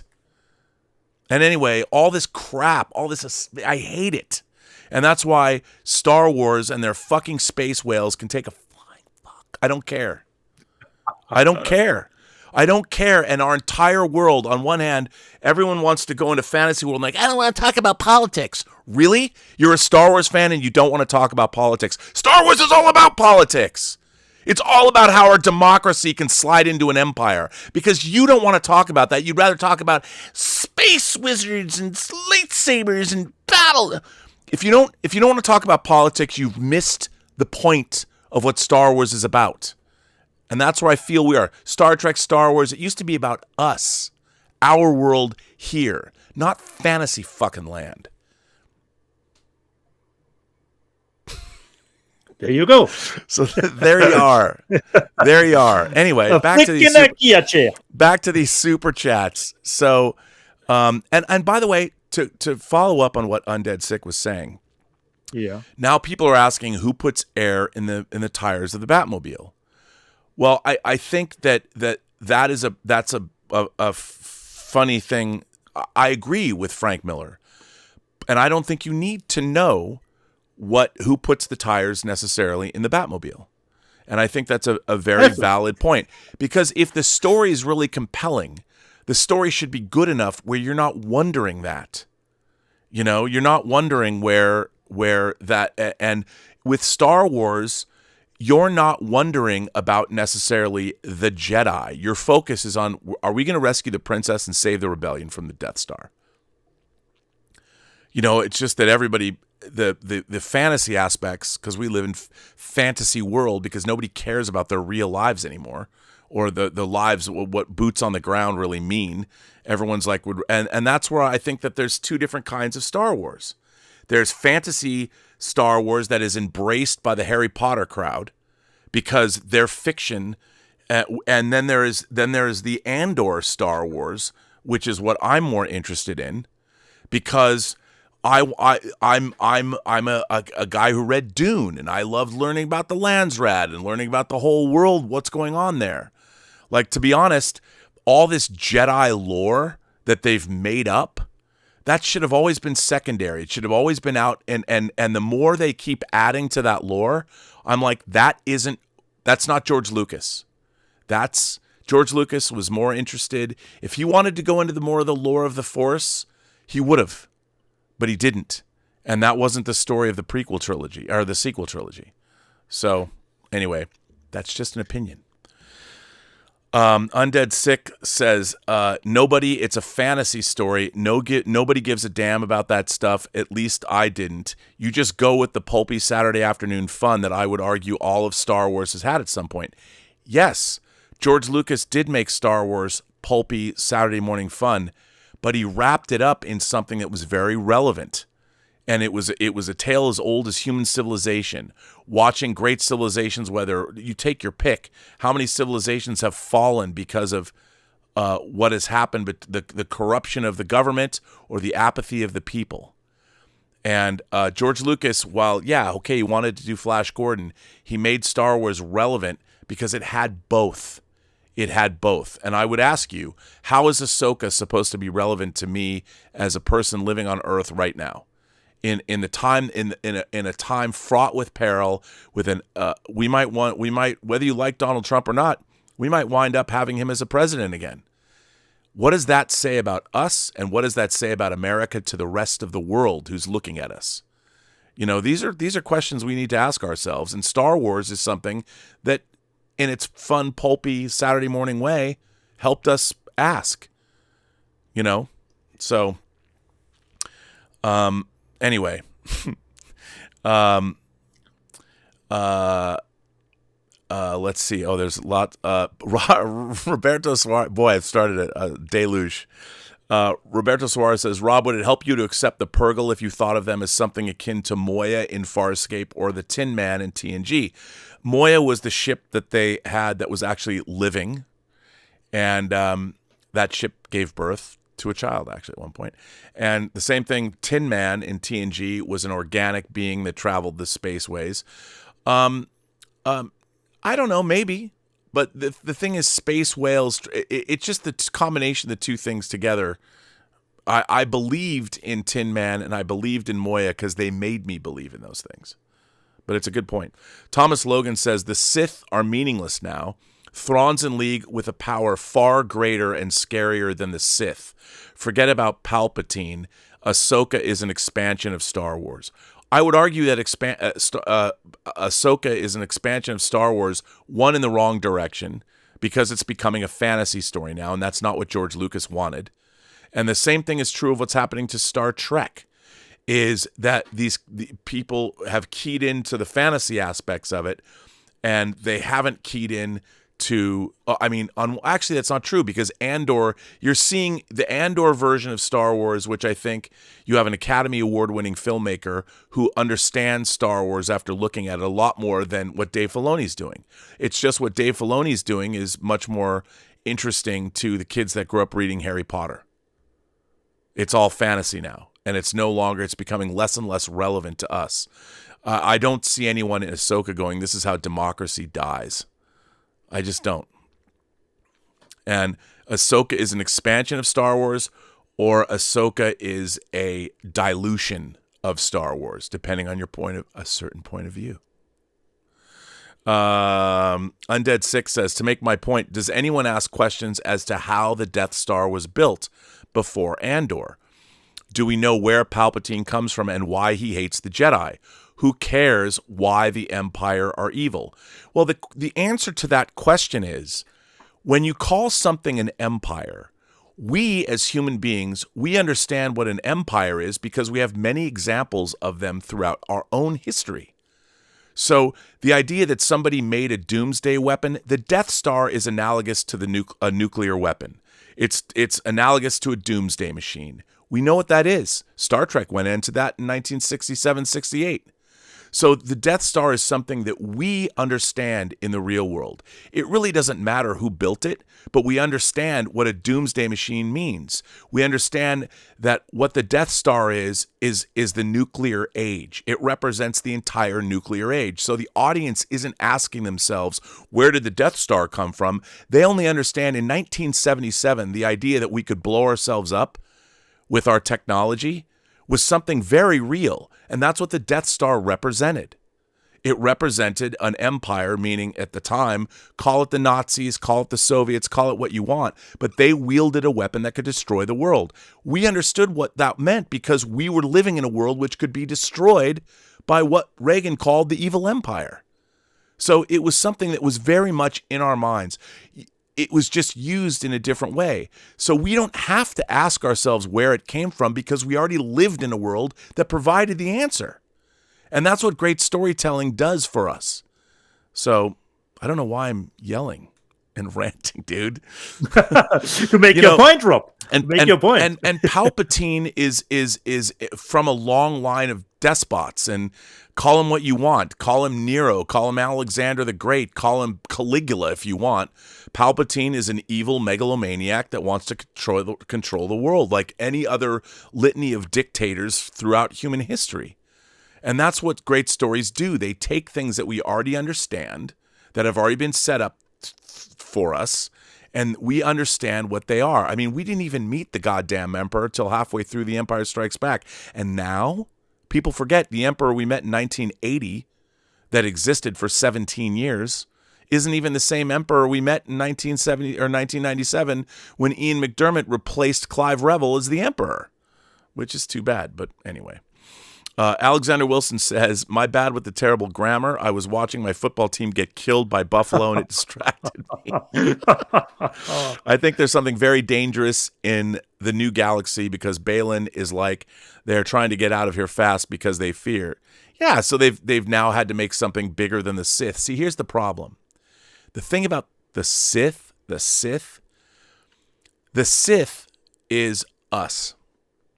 The whole point of the Force is, in terms of the audience perspective, is it's down to the individual. The individual chooses. As Yoda explained, do you take the easier path, the easier, more seductive path, or do you take the harder path? Which is basically, do you turn into an asshole, or do you want to be a good person? And to be a good person is a lot harder than it is to be an asshole. That's what the Force is all about. And to add something larger, if they have the Yuzon Vong, great. Bring on the Yuzon Vong. I can't wait. Awesome. I love the Yuzon Vong when they were in the novels. So bring those guys on. But the Force is not about the mysticism. It's, again, about us. If you're Luke, as we all are, what path are you going to walk? Are you going to be a good person or a dick? That's what the Force is. It's simple as that. And that's what certainly Empire was trying to stress. I don't believe it. That's why you fail. It's not that you need to tap into the energy force. It's you need to believe in what? Not the Force, in yourself. That's what Yoda's lesson is, and that's the lesson that we as the audience are meant to take away from that. But now, not anymore. But whatever. Victor Fontaine says, preach, Rob. Preach. Okay, I'm going to stop there. Let's go back to, what is this show about? I don't know, Rob. What? Where are we Ahsoka. at? Ahsoka, episode 5. Episode 6. I can't believe it. I can't stand him. I'm sorry. I'm sure we lost half our audience. Actually, no, Rob. I don't think so. Okay, well, anyway, we're still looking. I will don't think everybody can still send in super chats and tips. I haven't stopped. I've just stopped myself. We'll go back. Where are we at? Should we show some more discs? I got more discs. Yeah. Okay. Who starts, Rob? Why don't you go ahead and start? I got to calm down. Okay. The next one, you will get the bigger edition. I had it on pre-order, but this is fine for me and enough, so I canceled the edition. I got the Wicker Man, Rob, as a steelbook. The new. Now have you looked at that? No, Rob, no. Unfortunately not. And it comes with the 4 discs, so the 2 4Ks and the 2 Blu-rays. So it's just missing has been shipped. The soundtrack.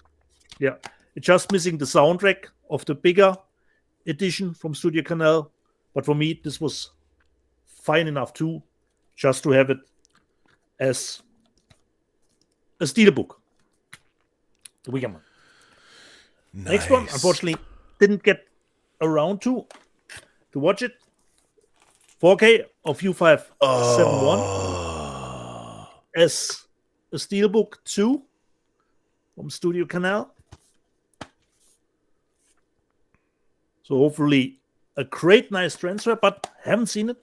Just hoping that it will be a good purchase.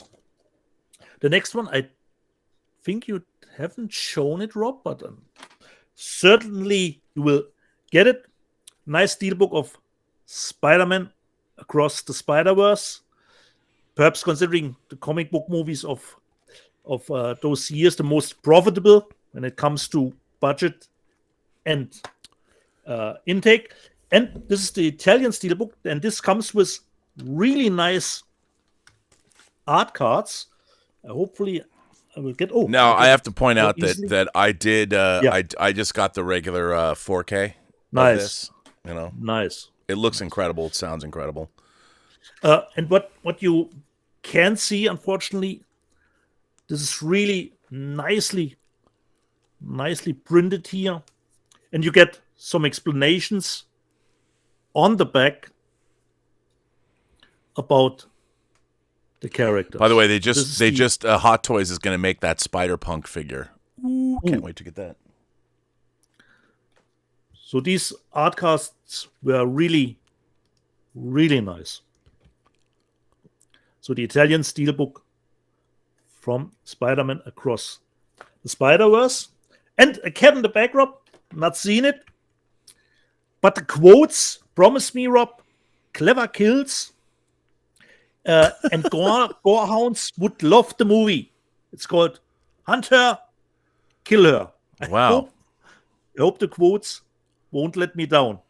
Brutal and intensive. Well, they promised me. I Brutal hope and so. intensive. Hunter, killer, cat in the back. So Well, is this that was- a German release? Is that a German movie? Yeah, this is a German release, Rob. Luckily, Rob, it came with the reversible cover artwork, so I can get rid of the red. Yeah, 18. Hunter Killer. That's a very German title if ever I've heard one. So, Hunter, killer, cat in the back. So this was some of my titles, but there are still some left. Yeah, no, I got titles too. Let's see. Of course, I got a few from Warner Archive, George Feltenstein and the folks over there. The choices of they've got classic titles coming out, which I'll talk about, but they're also moving into modern films. They got a couple of modern films. Oh, that's beautiful. Saratoga. Here's a movie with Clark Gable, Jean Harlow, and Lionel Barrymore, and it's Jean Harlow's last performance. Her last performance. Westward the Women. It's a big MGM spectacle starring Robert Taylor and Denise Darnell. That came out.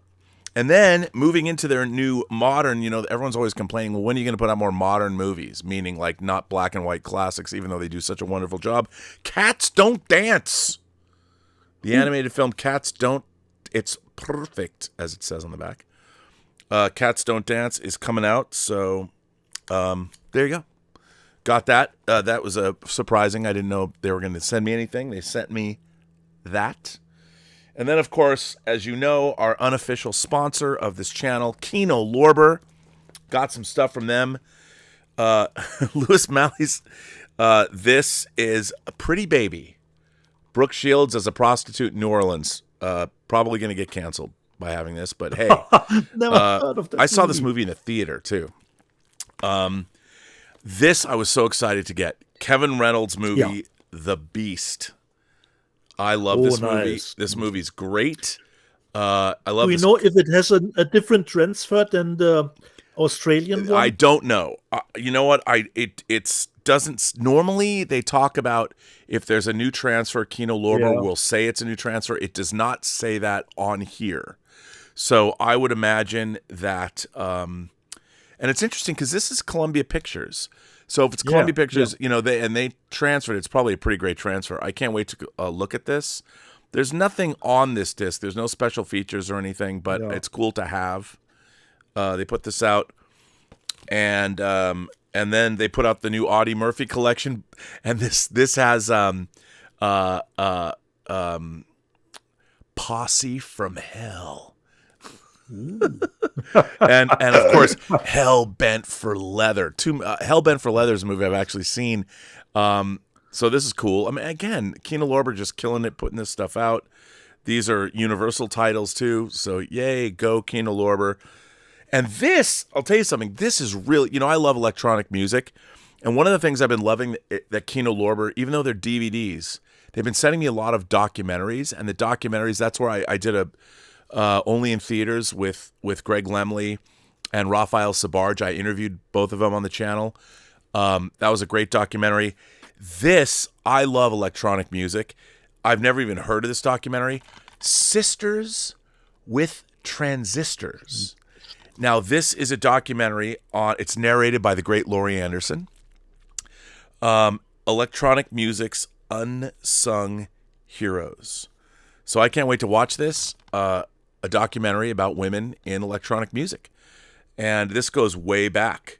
And so there's bonus features on this disc. I can't wait to watch this. It's right up my alley. So that's what Kino Lorber had sent me this week. And of course, last week they had sent me like 3 Days of the Condor and Thunderbolt and Lightfoot and the Train in 4K. So again, they're putting out all kinds of stuff, tons of stuff that they're putting out. And then I've got a few more titles that I did pick up in 4K, but I'll wait to show them. Yeah. Okay. So should I do the live chat, Rob, so you can calm down before you go into the next super chat round? Yeah, okay. Go right ahead. Okay. So previously on Let's Get Physical Media, considering you set the playlist free, Rob, of Let's Get Physical Media, Altmetall was in the chat. It was funny to watch the old episode, the comparison between AC/DC and The Cat in the Bag. Bill Barkley. Oh, I watched a little bit of Haunting in Venice. It was meh. Death on the Nile wasn't that great either. When you say you watched a bit, Rob, Bill, where did you go to the theaters and got out of it? Where did you watch Haunting in Venice? Just a bit. Strange, Bill, strange. The Alex Sorba, considering last week we were on time, Rob, considering starting point of the show, the Alex Sorba, on time, it's the end of the world. Adventure Square, my favorite physical media show, my favorite people on cam and in chat. That's nice to know. Speaking of the puns from our box office reporter, Alessandro, we had some puns too here, Rob, in the live chat. Adventure Square, will there be good box office for Poirot? There will be none. Played out. The grown-ups saw Oppenheimer. They're done for the year, considering the weak box office for the last weeks. Guy Newbie, I went to see Equalizer 3 yesterday. Not much equalizing going on in that film. Disappointing. Okay. Lord Toth, watched a Teenage Mutant Ninja Turtles movie the other night. Some of it was good. Most of it was awful. Bill Barkley, by the way, that Robodoc is new, not something that's been released before, and that's why I have it on pre-order, since Robocop is, of course, awesome. Gary Smith, are people going to see Exorcist Believer? Gary, me, I'm not, because I wasn't a fan of David Gordon's Screen Halloween trilogy, and so I have not really big interest in Exorcist Believer. Adventure Square says, I'll still watch it. Okay. Speaking of more puns, Rob, now that we know that this is called the Orbi, Roberto Suarez, your moderator of the member chat, said that movie has an Orbi and also a One Kenobi. The puns last week, unbelievable. Tom Jr. Jackson was in the chat, and I think he's trolling us again. It was, I think, 2 or 3 weeks back when he said, "Oh, I let my TV stand on motion smoothing on," and now he comes back, Rob. Tom Jr. Jackson, I keep my TV on the retail setting. Tom, are you trolling again? Unbelievable. He must be trolling again. He must be trolling. Speaking, we got a little bit of 007. Think topic, when will they come out in 4K? Or somebody asked about Never Say Never. My friend Tim Hens, absolute fuck all chance of Never Say Never again being released on 4K. It's the black sheep of the Bond films. Okay. Scotty, R37, Dieter, Twilight or Hunger Games? I would say Hunger Games, but Scotty, Oh, I wonder why you would say that. but Scotty, don't ask me if I own the Twilight movies. I probably will have to say, yes, I own the Twilight movies. Guy Newbie, the new Atmos for It Follows is insane. I had to turn my subs down. Guy Newbie, if you say to Bobby and myself, you had to turn the sub down, we go, no. Yes, we do. But It's but true. it's great to know. It made me want to buy another subwoofer. I might have to rock the second sub. Awesome. Maybe. Awesome, Rob. So the new track is great. Speaking of Drive, Altmetall was not happy with the Dolby Atmos track. In comparison, the DTS Master track has a much wider scope and atmosphere, much more to enjoy. And second side is gladly both tracks on board on the drive set. So that's great to know. Scotty, R37, Tango Shalom is such a heartfelt flick. Nice. Oh, that's very nice. By the way, Yeah. you know, we're Soon. Tango Shalom opening across your country in October. In October, exactly. Altmetall. I think everyone has watched a Jackie Chan movie, if you know it or not. There was a time where he was everywhere, since Albion said he didn't watch any, but at the beginning, before the show, we were in the live chat, he has seen the Karate Kid remake, so he has seen a Jackie Chan movie. Scotty R37. I want a Dieter commentary for Jeremiah Johnson. Don't know why. I don't either. Scotty. Well, that is another team up. Jeremiah Johnson is another team up Yeah. between Sidney Pollack as the director and Robert Redford as the star. Jeremiah Johnson's good. I really like Jeremiah Johnson. Yeah. I So don't know why Scotty want the commentary from me for that movie. Admiral, speaking of anime, just watched Ghost in the Shell in 4K. Looks really great. Love the movie. Me too. Great time. Not Toth. Watched The Flash with Lady Toss last night. She actually liked it. I thought it wasn't as bad as I've heard. Oh, here we go. Demands. Holy shit. Shiver's case looks awesome. I showed it last week. But I read some not so good review of the 4K Rob on Amazon review, but I haven't watched it, so I can't tell you anything. well, About to be fair, it's not like Shivers is. I mean, I think it was shot in 16 millimeter, to be honest. Yeah, so, probably. here's the thing: I find a lot of reviews of movies these days, especially from 4K fans, to be, let's call them, rather uninformed. You know, and people think that just because something is in 4K, to me, if something is in 4K and it's well transferred, you'll see things like grain patterns. You might see cigarette burns of the real changes. You might see all kinds of things, especially on older, low-budget films, simply because of how those movies were created in the first place. Yeah. So, to me, a great 4K transfer best preserves the film the way it was made at the time by the filmmakers. So I would not expect a movie like Shivers to look like, say, I don't know, 3 Days of the Condor. Oppenheimer, or 3 Days. Well, what's interesting is I think it's funny you say 3 Days of the Condor. If memory serves, 3 Days of the Condor was 1975, and so was Shivers. Okay. Oh, that's a lucky yeah, lucky hit. But Shivers, I think, was shot in 16, and obviously it's not a studio movie, so. Now I have to go read those reviews and see what they say. This was just an Amazon review, not from of the websites that we go to. So I haven't watched it, Rob. I can't tell you anything about the transfer. Yeah. I will say this. Mine's on the way. Thank you, Dietz. Awesome. And speaking of you putting the order in it immediately, Tim Hens, Rob doesn't mess around when ordering something he instantly likes. Well, because I think it's gone. It's gone. What? I think Shivers might be gone. Yeah, okay. You know why? We take full responsibility. I think that by you and I publicize, because there weren't very many. And by the way, the covers, I got the same cover you got. Rob, it's limited to 333. Yeah.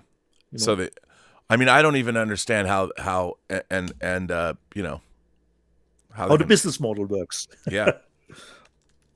Tina Gussman, is that the series that Kaylee Cuoco voices Harley? Yes, Tina, Harley Quinn, the animated series. Kaylee Cuoco is the voice of Harley Quinn in that show.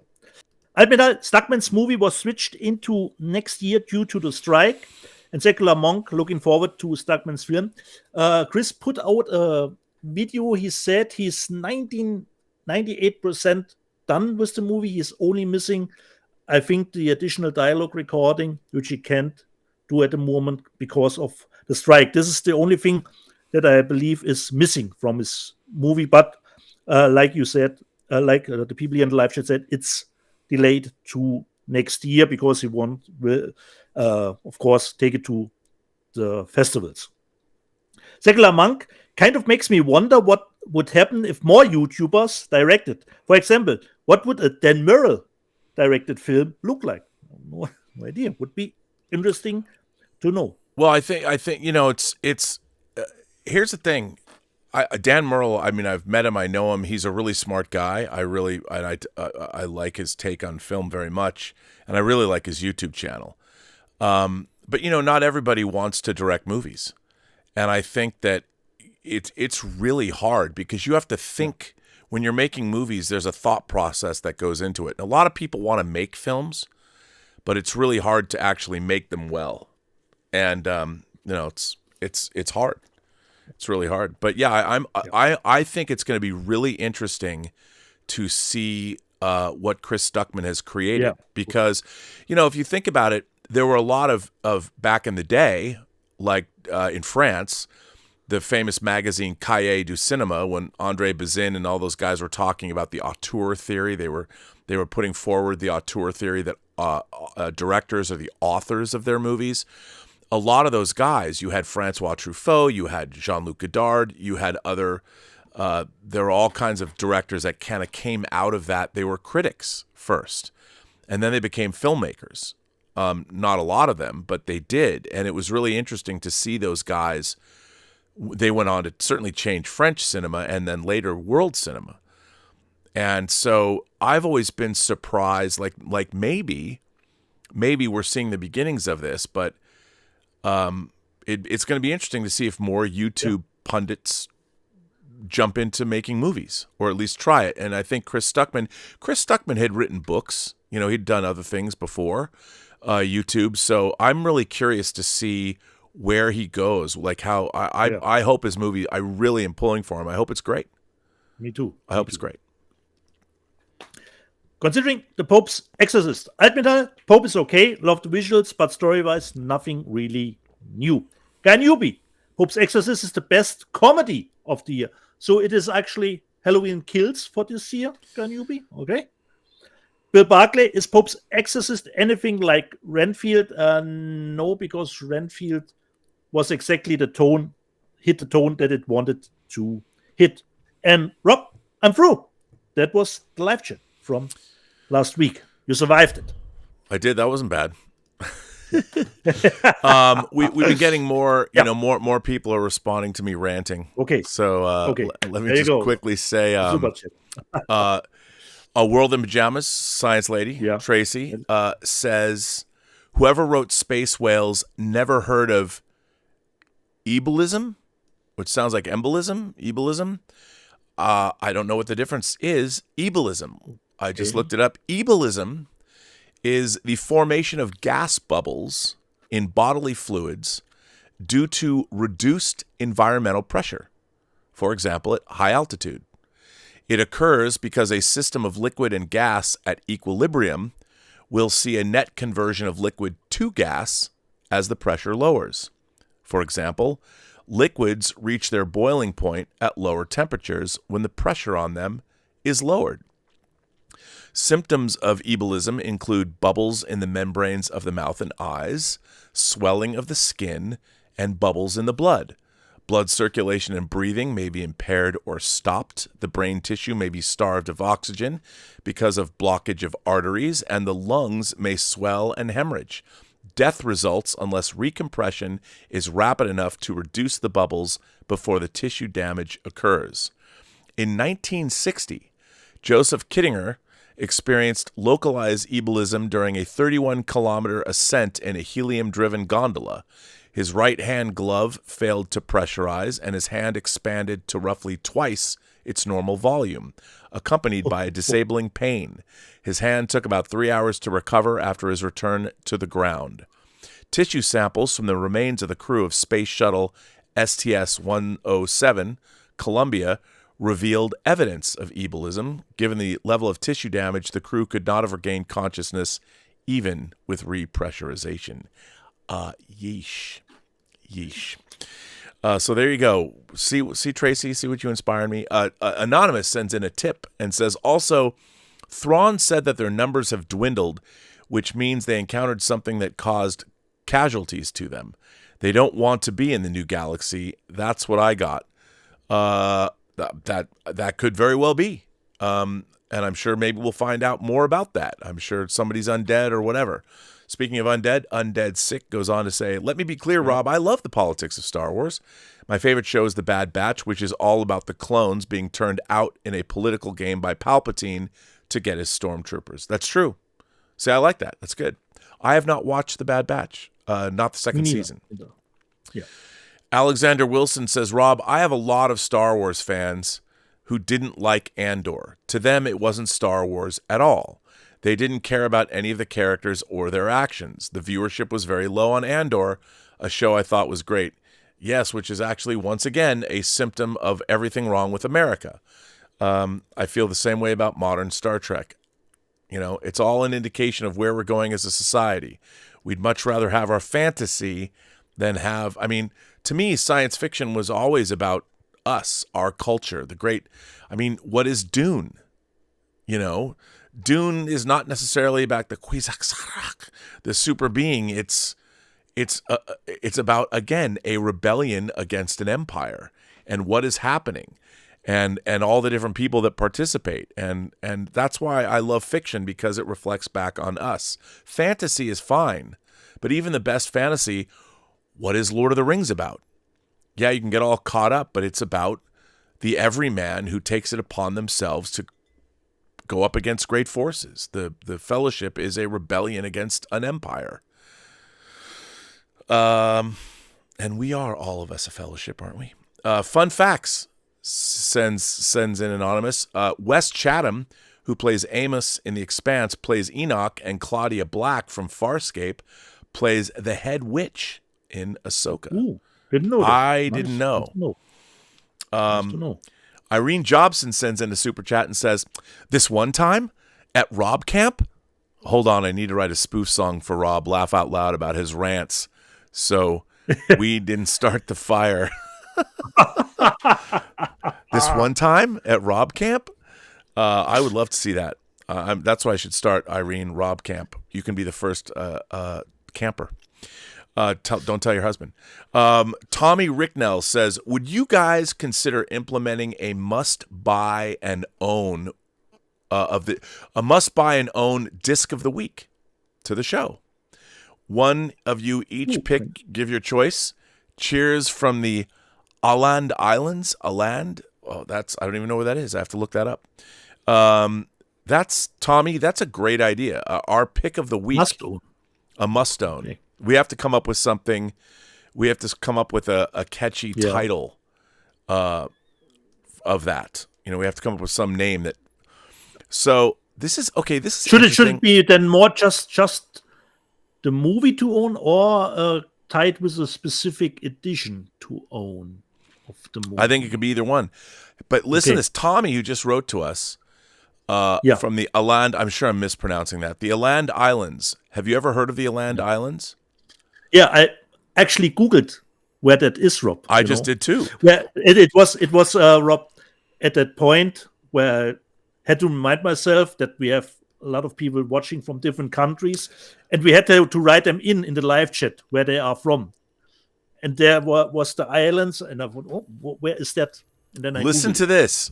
Yeah, it's 600 islands or something. Yeah, it's an autonomous and demilitarized region of Finland, receiving its autonomy by a 1920 decision of the League of Nations. It is the smallest region of Finland by both area. It's only 1,580 kilometers, and a population 30,129, constituting 0.51% of Finland's land area and 0.54% of its population. Its only official language is Swedish, and the capital city is Mariehamn, and it's situated in the Finnish archipelago called the Åland Islands or Åland Islands, at the entrance of the Gulf of Bothnia, many Bothans, in the Baltic Sea. Wow. And the pictures are beautiful. And the original name was in the Proto-Norse language, Avaland, and Proto-Germanic Awu is related to the Latin word for water, aqua. In Swedish, this first developed into, I can't even pronounce, I'm saying terrible things. I can't pronounce it, but that's cool. Someone's watching us from there. Yeah. Tommy, Totally. you've surprised Good idea, me. Tommy. How cool is that? So thanks for that, Tommy. That's a great idea. Tracy, World of Pajamas, says, I got the Green Planet in 4K from Attenborough. Those discs are amazing. That whole series is amazing, which I love. Lieutenant Commander Salinga sends in a tip and says, are there movie characters or other media that you fell in love with, cared about, wanted to be real? Me, Marty McFly, Cornelius and Zira from Planet of the Apes, Colette from Ratatouille. From TV, Daphne Moon from Frasier. Well, I knew she was real because she's in To Live and Die in L.A. Captain Picard, Lisa Simpson, and in games, Amika Daroon from Plague Tale. So is there anybody are there movie characters or people from movies or TV or even games that you wanted to be real, Dietz? Never thought about that. I wanted to be real. Yeah. The Terminator would be nice to be real. Really? Perhaps. What if wouldn't it kill you? Well, which Terminator? The good Terminator or the bad Terminator?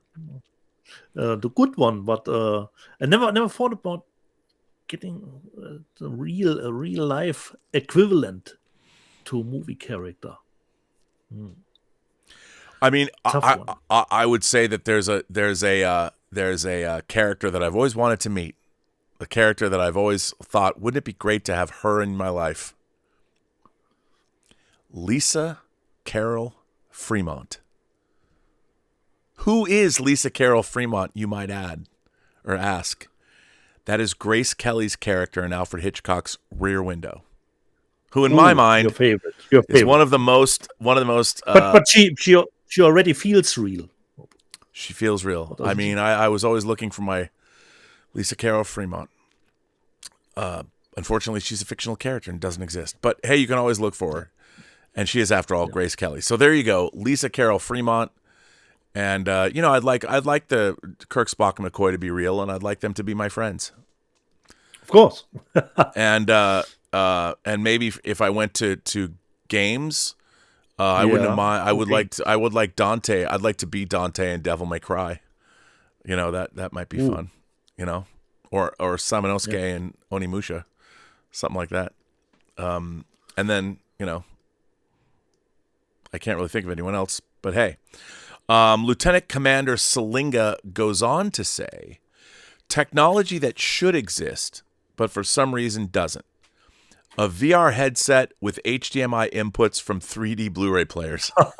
Perfect. Bravo. Perfect. Maybe the I buy Apple, it. the upcoming Apple Glass. I mean, you know what? That might bring 3D back. And if they could make you, I would love to see that. Because there's all that 3D stuff that exists, and those glasses could just present it to you.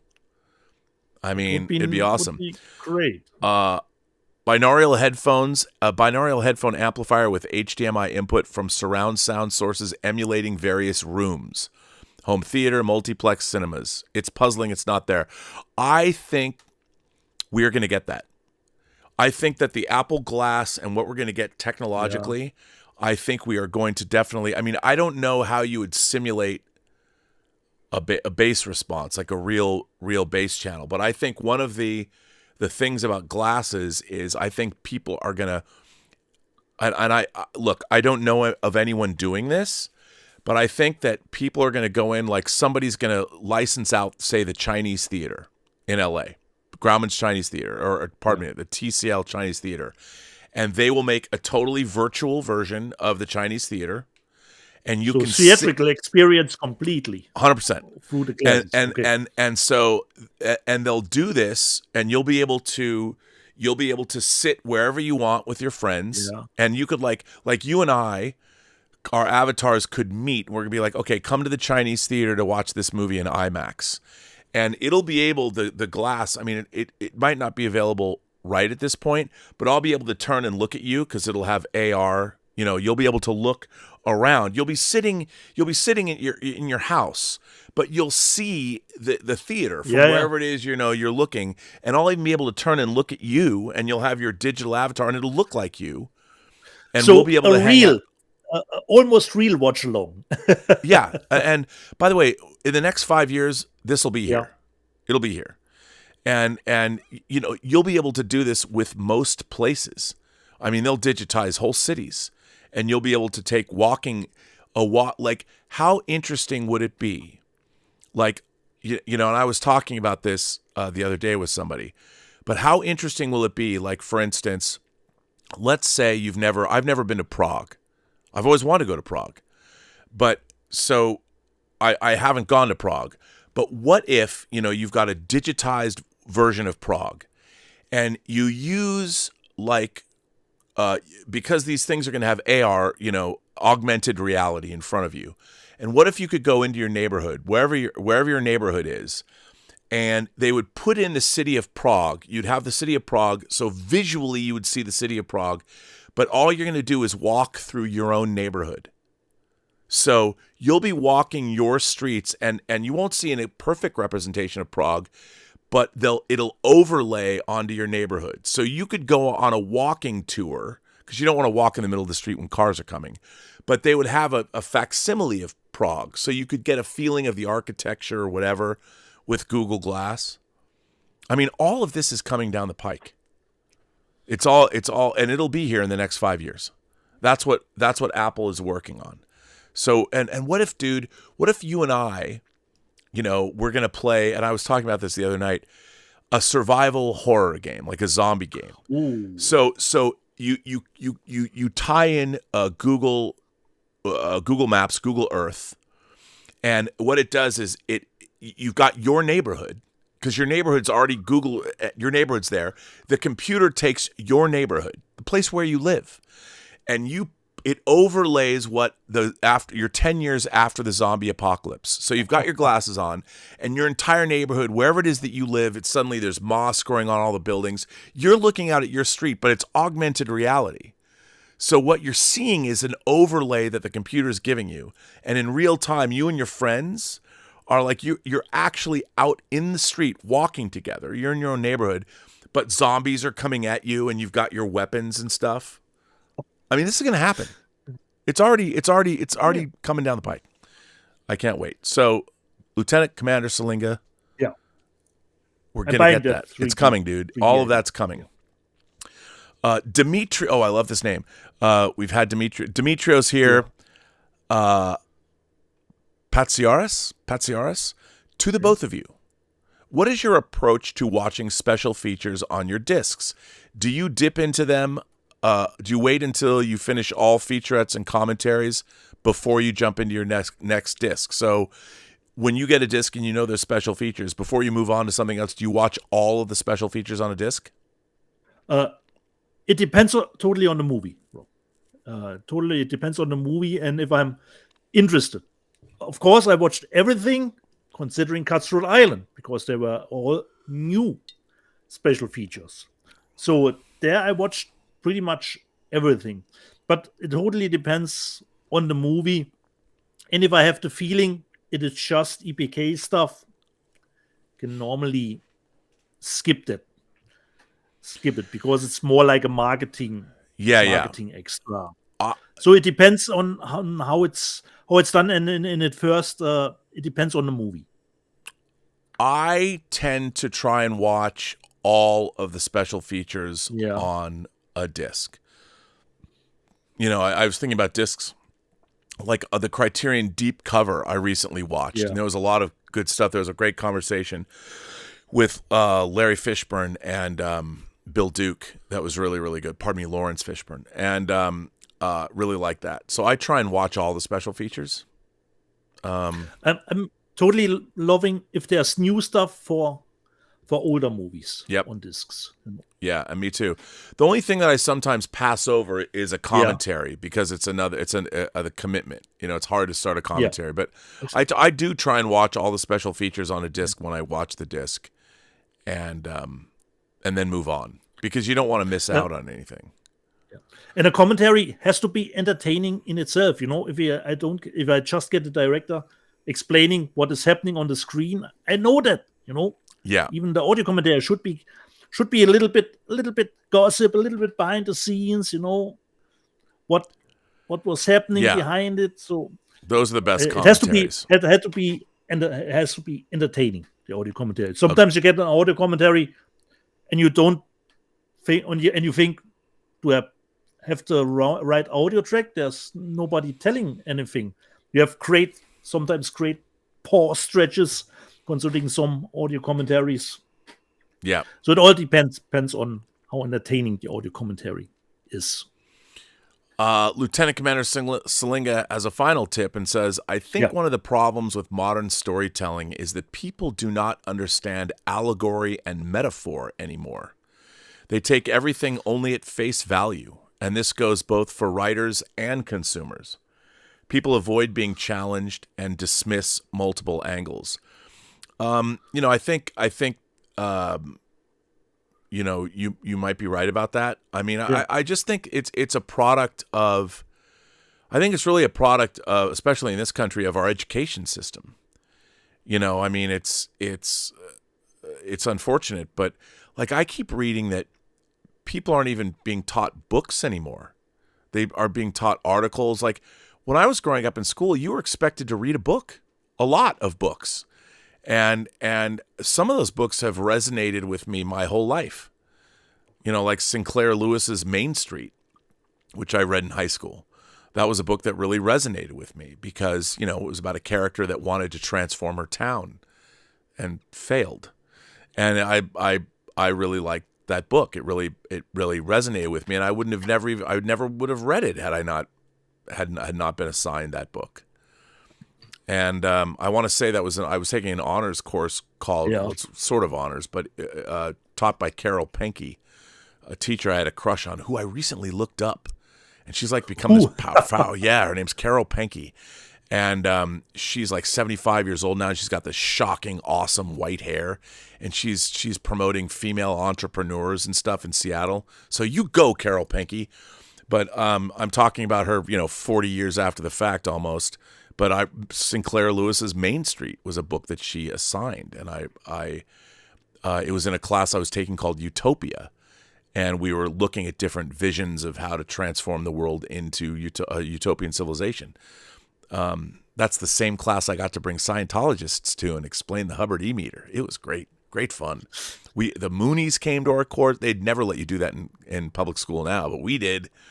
So thank you, Carol Penke. One day I'm going to get back in touch with you. She probably doesn't even. I'm going to be like, Mrs. Penke, this is Bob Burnett. She won't know what the hell I meant, but I've never forgot you, Carol Penke. P-E-N-C-K-E, Carol Penke, because she's rad. Lieutenant Commander Salinga says, by the way, there are already VR augmented city tours like VR Tours Vienna with a guide showing you the city as it once was, like during the medieval times. Yeah, but you have to actually be in that city and walk around, which is great. And those things are only going to get more sophisticated. And we're going to have more and more of that, and I'm all for that. I mean, can you imagine? There's going to be whole, like, undersea tours that you'll be able to, or NASA will have, you'll have a VR, they'll land a probe on Europa. Can you imagine if NASA has a VR feed off a Europa probe that's going to land in the oceans of Europa or drill down where millions, if they had the bandwidth, that millions of people on Earth, if not tens of millions, could wear VR glasses, and we would be seeing exactly what NASA sees at the moment a probe lands on another planet. I mean, we're going to get all this. And yet we're still banning books and talking about identity politics, where we're moving into a realm of true wonder, where our existence is definitely going to be broadened. I mean, next time James Cameron goes down to the bottom of the Marianas Trench, or somebody else does that, they'll have a feed that you put your Apple Glass on. You'll be right there with James Cameron, and you'll see what he sees out on the ocean floor. Can you imagine that kind of stuff? Maybe people will finally, it'll take that kind of exposure to finally get people to, not want to maybe we'll grow up a little bit. A World in Pajamas, Tracy says, Rob, go to Prague. It's cheap fun, isn't it, Dieter? Could be. I never was in Prague. Well, too, we got to. I got to do the whole European tour version of this show, and come get you and go. So that's it. We're caught up with. Okay. Should we talk some news? You want to talk some news? Some news. What is coming out? What is coming Monster out? Squad we already had on. Well, look what's coming out. Duel is coming out. Duel this evening, and it's going to have a Dolby Atmos track. Ooh. For this, and it's gonna have an HDR grade. Can't wait for this. The lovely Emma Bannon getting me the cool special edition from Europe. Yeah. You go, Emma. Thank you. One day I'm gonna go meet Emma. We're gonna have a lost weekend. It's gonna be great. So that's coming out. So that's cool.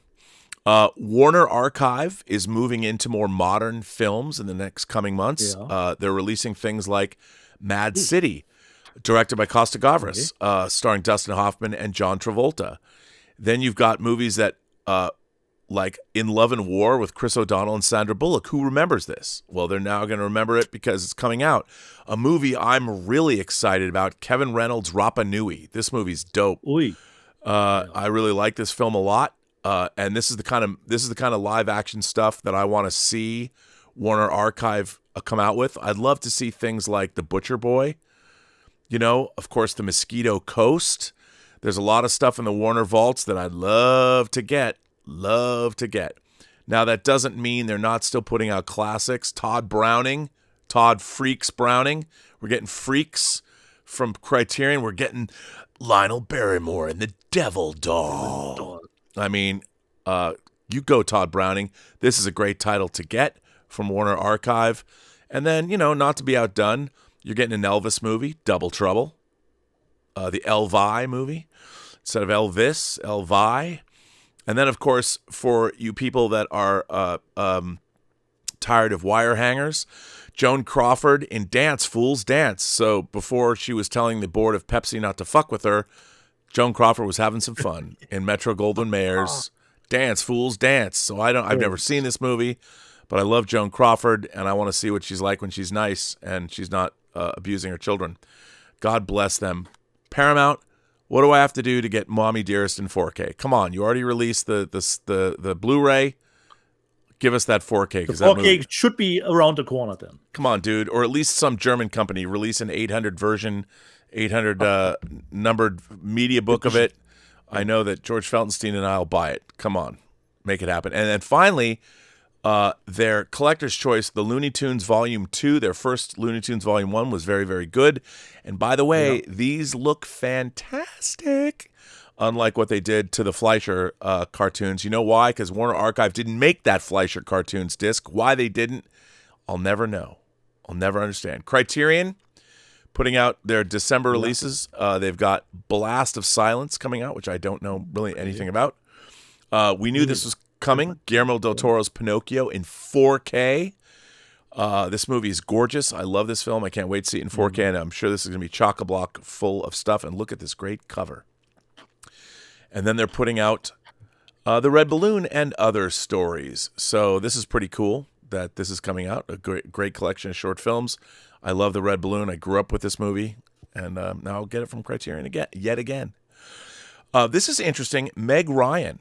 Meg, is there something wrong with my face? Ryan, who I love, she directed a movie that stars her and David Duchovny, a romantic comedy called What Happens Later, coming out on video. So you go, Meg Ryan. I have not seen this, but I've seen the trailer. She looks totes adorbs. David Duchovny looks good. I mean, David Duchovny is in the sequel to Pet Sematary, and he's in this. Maybe we're in the midst of a Duchovny-assance. I don't know. We could be. From our friends Imprint, Film Focus on Marlon Brando. I really like these boxes that they make, that Film Focus that they're doing,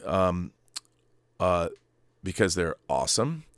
And what do we get in this? We're getting Sayonara, The Fugitive Kind, One-Eyed Jacks, A Countess from Hong Kong, Bedtime Story, and The Ugly American. Maybe not everyone's favorite Marlon Brando movies, but hey, they're coming out. Then we're getting another box set from them I'm really interested in. Sidney Lumet, Volume 1. Now, obviously, some of these have come out before, but I'm a huge Sidney Lumet fan. I'm a huge fan of his directing. And we're getting The Pawnbroker with Rod Steiger, which is great. The Group, which I've never seen. The Deadly Affair, which I've never seen. The Offense, another good movie that I have seen. You Only Lose Once, which I haven't seen. And then, of course, Serpico. So that's kind of a cool box set for those who don't have any of those movies yet. So Imprint. And then they're putting out Bob Fosse's Lenny. I'm a huge Bob Fosse fan, so I'm going to buy this. I can't wait to get this from them. So you go, Imprint. And then also Islands in the Stream with George C. Scott. And, I guess I don't know, maybe I'll buy this. I mean, I saw this once a long, long, long time ago. But this is, of course, Ernest Hemingway and George C. Scott and Franklin Schaffner, who made Patton together. They made this movie. And, of course, what it says is they reunite in this compelling version of Papa Hemingway's posthumous novel. Scott plays Thomas Hudson, a sculptor whose self-imposed isolation in the Bahamas is ended by two forces, the visit of his sons and the outbreak of World War II. So, hey, maybe that's something to buy, because why not? And then, of course, this movie, King of the Gypsies, which probably should be canceled now because it shouldn't be King of the Romani people, I don't know. But I remember when King of the Gypsies came out, an early Eric Roberts performance. I saw this trailer. It was a trailer I saw in the theater a million times because it was at the John Dance Theater. I've never seen this movie. Yeah. So maybe I'll get it. I don't know. Tom Jr. Jackson's going to love this. The Odd Couple, the complete series, coming out on Felix and Oscar, coming out on Blu-ray. Maybe not as cool as the entire Columbo series coming out from Kino Lorber on Blu-ray, but still, people love The Odd Couple. The Apprenticeship of Duddy Kravitz. This is, of course, Richard Dreyfuss's breakout role. I've seen this movie a couple times. I love this movie. I haven't seen this movie in 40 years, I swear to God. I will buy this because I remember loving it, but haven't seen it in a long time. Domestically in America, For All Mankind Season 1 is finally coming out. Yay, good for us. That's pretty cool.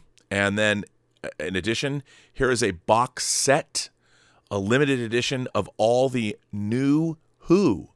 And you get 5 Doctor... I don't know if those are pops or what those are, but they don't look like pops. They're figures. And the new Who. So all of the new Doctor Who, I would assume it's comprehensive. So we're getting that. That's kind of cool. I think I might want to buy that. The new Who. We've all seen, I'm sure, the trailer, if you like Doctor Who, of the 60th anniversary celebration of the Doctor. That trailer's out again, or it's out now. Check it out. It's good. We're getting, here's the RoboDoc we talked about, the 4-part RoboDoc. And I mentioned on Twitter, I said, I wish that I had women in my life that loved me as much as these filmmakers love RoboCop. Because this documentary, the love they have for this movie is in every frame, and it's a lot of fun. It was airing on what channel did I watch? I'm trying to think. It wasn't on Shudder. It was on something else, but I went and found it, and I will buy this. It's a great documentary. We talked about it earlier. Monster Squad's coming in 4K. We talked about that earlier. So is Young Guns. 6 Reasons Why the West Was Wild, coming out in 4K. And then another movie everybody I know is excited about, Silent Scream in 4K, early 80s horror.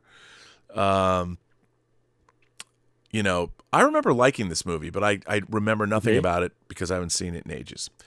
So that's coming in 4K as well.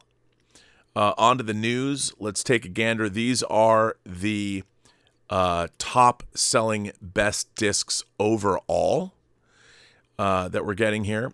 And so, as you can see, number one is, of course, Spider-Man Across the Spider-Verse. Number 2 is Fast X. Number 3 is The Flash. Number 4 is John Wick Chapter 4. Number 5 is Guardians of the Galaxy. Number 6, Mask of the Phantasm. Number 7, Cobra Kai Season 5. Number 8, The Spider-Verse 2 Movie Collection. Number 9 is Super Mario Brothers the Movie. And number 10, Star Trek Picard, the final season. So that's pretty cool. Nice. So that's overall disc sales. Here are the top selling Blu-ray discs: Spider-Man Across the Spider-Verse, Batman Mask of the Phantasm, The Flash, Fast X, John Wick Chapter 4, Guardians of the Galaxy, Spider-Verse the 2 Movie Collection, Super Mario Brothers Joyride, nice. Star Trek Picard the final season, and then finally bringing up the rear, the top selling 4K discs, pretty much the same: Spider-Man Across the Spider-Verse, Batman Mask of the Phantasm, The Flash, John Wick Chapter 4, Sleepy Hollow, which I haven't got mine yet, but it's on its way, Fast X, Kick-Ass 2, Smile, because the Steelbook came out, Guardians of the Galaxy Volume 3, and who would have thought Ghoulies would make the top 20 or top 10. Who would have Ghoulies, which I saw in a theater. Oh my God. I saw Ghoulies in the same theater I saw Life Force in West Seattle. The Admiral Twin in West Seattle. So there's all the news I thought that was fit to print. There's obviously a lot more coming. You can look and find information if you want on Media Play News, or go to Blu-ray.com and see what else is coming. Exactly. So should we show the last batch? Yes. Everyone. Yes, we should. Then start. Well, Arrow put out a very tasty 4K of Ringu. The original Japanese The Ring. It does have a reversible sleeve and good stuff in it. I put it in these new sleeves I have. I bought the wrong sleeves, but I can't even open it. But a lot of special features, a great release of Ringu. I can't wait to watch this again. I love this movie. So there you go. Ringu in 4K. Please put out Pulse in 4K too, Arrow. So that's out, 4K. Then I finally rocked the 4K of course, Night of the Comet, which came out from Shout Factory. This movie is a lot of fun. Mary Warnoff is in this movie. Robert Beltran is in this movie. And, of course, Kelly Maroney is in this movie. This movie's a hoot. And it's got one of my favorite line deliveries of a half-zombified person who says, "I'm not crazy. I just don't give a fuck," which I've always loved. So to have this in 4K, this is one of those movies I went and saw with my friend Adam Carl when I was in high school, where we would go to see what we thought were the worst movies of the week. That's why we saw Ghoulies in the theater, and we thought this was one of them. And sometimes, like this and my beloved Tough Turf, turn out to be great. This is a great movie. And the guys who wrote this movie also wrote Valley Girl, of which the new box set has been sent to me from England. Yeah. And then finally, based on the James Patterson novels, the Alex Cross novels, the 4K of Kiss the Girls. I really like this movie. Great. I like Along Came a Spider too, with Michael Wincott as Gary Sanji. I did buy these because I like these movies. I mean, Michael Connelly, different guy. But I really liked these novels when Mr. Patterson was writing them himself. And then he obviously had ghostwriters of people who turned into a cottage industry. But the first Alex Cross novels, like the first 5 or 6, I thought were really good. And this was one of those. And I really like this movie a lot. I think it's fun. Yeah. So got that in 4K. And the both movies with Ashley Judd out in this series. There was Kiss the Girls, and then there was the other one. No, because there was the Bone Collector that she made with. Was she made that with Denzel Washington? I don't know. Is that? Okay. But they didn't. They're different stories. So to me, Kiss the Girls and Along Came a Spider. Along Came a Spider introduced Gary Sanji, which is a big one of the great villains in the Patterson series. And then there were other books, because I read a lot of those books, and the first ones that came out. And then I really liked Jack and Jill, which took place in Washington, D.C. I thought that was good. And I like these movies. You know, when serial killers, in the wake of Silence of the Lambs, there were all these 90s serial killer movies that were made from books and stuff. I did not like Rob Cohen's Alex Cross that starred Medea. You know, why am I drawing a blank on his name? I know. Tyler Perry. And Tyler. you know, and Tyler Perry, it's not that he was, I just thought that the movie was way over the top and much more histrionic than it needed to be, because Tyler Perry, when he's done, like, I loved him in David Fincher's Gone Girl. And I mean, I know that Tyler Perry is a force to be reckoned with. He's built his own studio. He's a billionaire. He's amazing. But I do miss the fact that I think that Tyler Perry could be one of our great, he's already got his leading roles in Medea and everything else, but he's a great character actor. I'd love to make a movie one day to bring him on. I don't know in what role, but I think he's an incredible actor and a great presence. And he was terrific in Gone Girl. Terrific. But I didn't like his Alex Cross movie very much, but not because of him. So that is the end of my haul this week. Okay. Then my last 3 purchases. The first one, I don't think I've seen these movies from 88 Films. Fight Back to School. Ooh. With Stephen Chow. Because Stephen, I have only started to know him. I think Shaolin Soccer was the first one. Yeah. That I saw him in. So these are really new ones for me, actually. So you've got a box set with the 3 movies, which come with reversible cover artwork, but don't need to, because I already liked what they put out as the first pick, but you could switch it out to the original. This was just the folder around the box set, which I put into one of the Blu-rays. So we have Fight Back to the School 1, Fight Back to School 2, and Fight Back to School 3. So really looking forward to dive into some older Stephen Chow ones.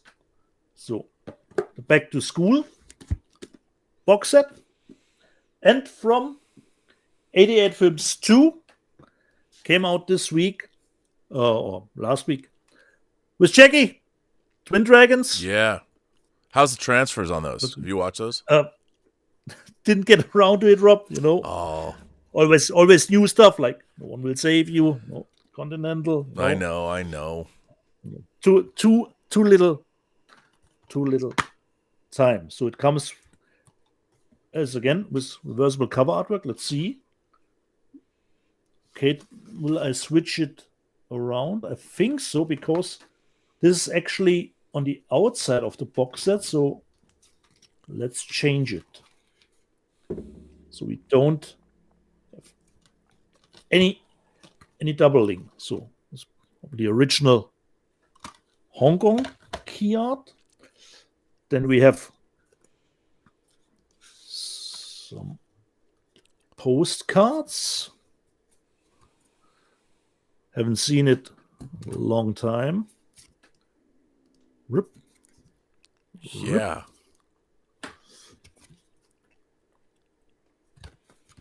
And the artwork. And of course it comes, then again, we have the poster. It was the original. Look, oh, it's really, really thick. So now we go. Rip. Nice. And of course, a nice thick. Wait a little. Oh, it's just a outer folder and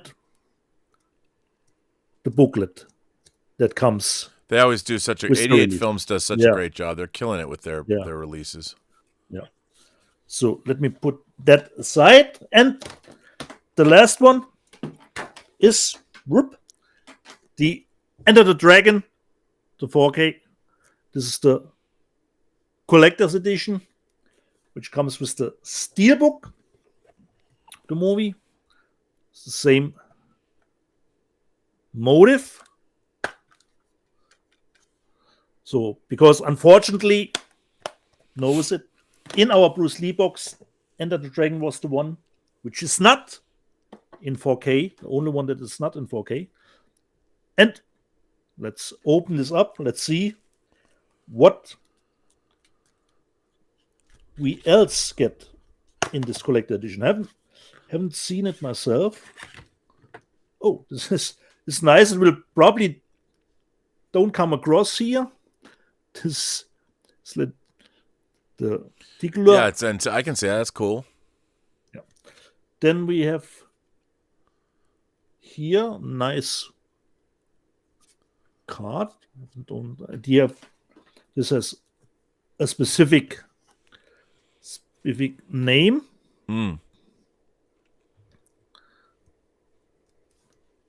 This is actually two-sided.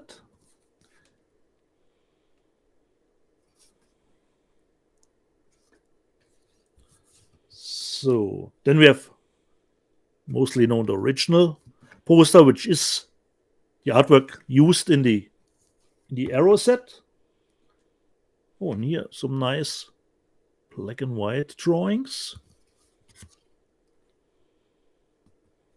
Okay, I have no idea. An epic. What is probably more like the front of the script, I would say. Boom. Oh, some little bit of storyboarding here.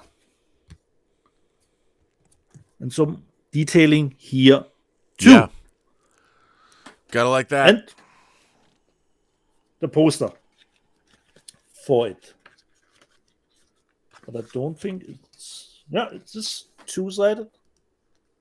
This one and the yellow one. This was the last one from my end drop. That's it. So, The well, collector's edition. let's see what. See if anyone is. Oh, yeah, Gets you right up again. That's, Tracy says, "Rob, go to Prague. It's cheap. Yeah. It's fun, isn't it, Dieter?" And then Irene Jobson answered, "I'm cheap fun." Nice, Irene. And then Tracy says, "Irene and myself are planning to get you all to Prague. I would love to go to Prague, party in Prague, all of us. Let's all go. And we can go shopping for Czechoslovakian physical media, like those box sets you get. I bet we can find them in stores." I don't know if they have a store where you can actually They have buy everything them. in Prague. Or if it's just an online retailer. No, there's some retailer that'll come on. Yeah. You know, somebody will write in and tell us where to go. It'll be great. Great. Right? Yeah. Well, I think that, my friends, that is the end of the super chat portion of our. I think Adventure Square said you missed one of his. Could that be, Rob? Oh, Adventures there could be, because sometimes they come in weird ways, so I don't always see them. Tommy, Adventure Square anonymous, unless it was anonymous. Yeah. Let me go back and look. Adventure Square, it's true. Yeah. It's true. Adventure Square says, "The space whales will be our crossover into Star Trek. Once the galactic whale probe reaches Ahsoka's galaxy, somebody called JJ. Oh. The perfect super chat to That is the end the perfect show, super chat considering to the end. topic Yeah, today. the space whales. There's the space whale probe. The space whale probe probably comes from the same place that is. You'll find out that the space whale probe is what's killing Thrawn's men. It's not the Yuzong Vong. It's not the arcane power of the Sith witches or something even worse. Let's just bring the devil into it. It's the devil. Let's just take the Sith to their natural, which would be cool. I mean, if suddenly you just bring the devil into Star Wars, I mean, you've got so much devil imagery already. You know, the Sith Lords, I mean, Darth Maul, whatever. Just bring the devil in. You know, I love the devil. Just turn everybody, you know, all the Sith cultists and the witches and all that, they really just serve Satan. Let's just bring Satan into the Star Wars universe and tie it all together. Why not? You say nothing is off the table anymore, Rob. No. Is that what you say? I mean, when you think about it, they need a Satan figure. I mean, Palpatine's just a functionary. Yeah. Like, we still don't know what the Sith want. What do they want? I mean, you got these people trying to, like, what? Yeah. And here's the thing. Like, Palpatine essentially conquered the Empire, you know? Like, what did he do once he got there? Like, what I mean, you know, in Star Wars, there's already an Empire. It's already there. Palpatine's already taken power. What is he doing? You know, he's not doing anything interesting. Like, why isn't, instead of building a Death Star, why isn't he, like, stealing everyone's souls and taking them to the underworld? I don't know. What do they want? What do the Sith want to do? That's the problem with all these villains. Like, when they have these all-encompassing villains, at the end of the day, it's like, what do they want? Like, you know, you have Satan. Like, Satan if I was in The Devil's Advocate and I was Keanu Reeves and somebody put a naked Connie Nielsen in front of me with her red hair, I would have had sex with her rather than say no, no, no and go back to Charlize Theron, just because I would want to see what our offspring would do. Like, what would happen if the Antichrist came? If I could be the dad of the Antichrist, I would want to do that and see what was up, you know, and what would happen. Just to see what would happen. That would be interesting because, you know, everybody always loses. But if the Antichrist, if the Antichrist is born, what would the Antichrist do? Would the Antichrist make American politics more functional than it is today? You know, I have no idea if the Antichrist took over the world. You know, we were going to see that in the final conflict, Omen 3. You know, Damien Thorne was going to take over. I mean, what if the Antichrist won? I mean, from a certain point of view, you know, make it go that certain point of view route. Like Obi-Wan Kenobi says. Like, what are we going to do? But, you know, I don't know. What can we do? These are the questions I will ponder. Yeah. What do the Sith really want? What do they want? I mean, on a grand scale, what are they? Once you've taken over the galaxy, what are you going to do with it? I've always had a problem. Like, what's the devil going to do once he takes over the world? Once the Antichrist is here, there's no more people to manipulate. There's no more. You can't dangle anybody. If you win that war, doesn't the battle in heaven and hell suddenly become boring? Like, what do you do? Doesn't he solve crimes in Lucifer? Yeah. Well, he's he's absconded from his throne in the underworld. Like, that's what he did in Sandman. You know, Lucifer, Morning Star, the first of the fallen, like gives the key to hell to Dream, and he takes off. But I mean, I would want to know, like, once you win, and that's my problem with all the horror novels and all the stories about the devil. You know, we got to defeat the devil, or the satanic worshipers are here. What are you going to do if you win? I mean, I would love to see, and you know, you saw a glimpse of this in Superman 2, when Zod is in the White House, and he's bored. Yeah. He's Ursa's like, "You're master of all you survey," and then Zod's like, "Well, that was yesterday and the day before. Like, I've taken over the world. Now what am I going to do? I mean, and that's a good question. What do you do if you're like the ultimate evil and you win? Maybe he's going to start fixing plumbing in areas that don't have good plumbing. I mean, I mean, that's the thing. You never get to see that because the ultimate evil is always defeated. Thank you. Always defeated. I would like to see what the ultimate evil would do if they win. Okay. Make it come to fruition, Rob. Well, the thing is, I don't have an answer. I don't know what the ultimate. I think the ultimate evil would, like, if I was the ultimate evil and I conquered, and I could do whatever I wanted, I'd go make movies. So that's the ultimate evil. I can fund whatever movies I want to make. I'd go buy. As the devil, if I was the Antichrist, I would go to Paramount and I would buy the Star Trek franchise from them, and I would do whatever I wanted. You know, yeah. I wouldn't necessarily hurt people just because I'm evil and I'm the Antichrist. Why would I wouldn't want to hurt people. The great thing is make life as great as it could be for people. So people loved life and give them everything they wanted, make it all happy. So when they lost their lives, it was that much more tragic when they wound up in my neck of the woods. There you go. Your suffering will be legendary, even in hell. Even in hell. Even in hell. So, by the way, that's coming out. Hellraiser box set That's coming out next in month. October? That's coming out next month. And hopefully the transfers will be great. Coming out from Arrow, the Hellraiser box set in 4K with all 4 movies. Hellraiser 1, 2, 3, and 4, which, the production history. I would love to see a documentary like Charlie made about Alien 3 on the making of Hellraiser 4, because it could have been Hellraiser 4 Bloodline. There's a lot of really good stuff in there, but it was such a debacle when they were making it. But I really like that script, and maybe they'll, the same way that Charlie did one of the great documentaries on the making of Alien 3. I would love to see. I hope that. I mean, I don't know. I love it's a bummer because the Scarlet box that has the 3 Hellraiser movies that Arrow already put out is awesome. Yeah. I love that box. And, what do you do? Sell it? I don't know what to do with it.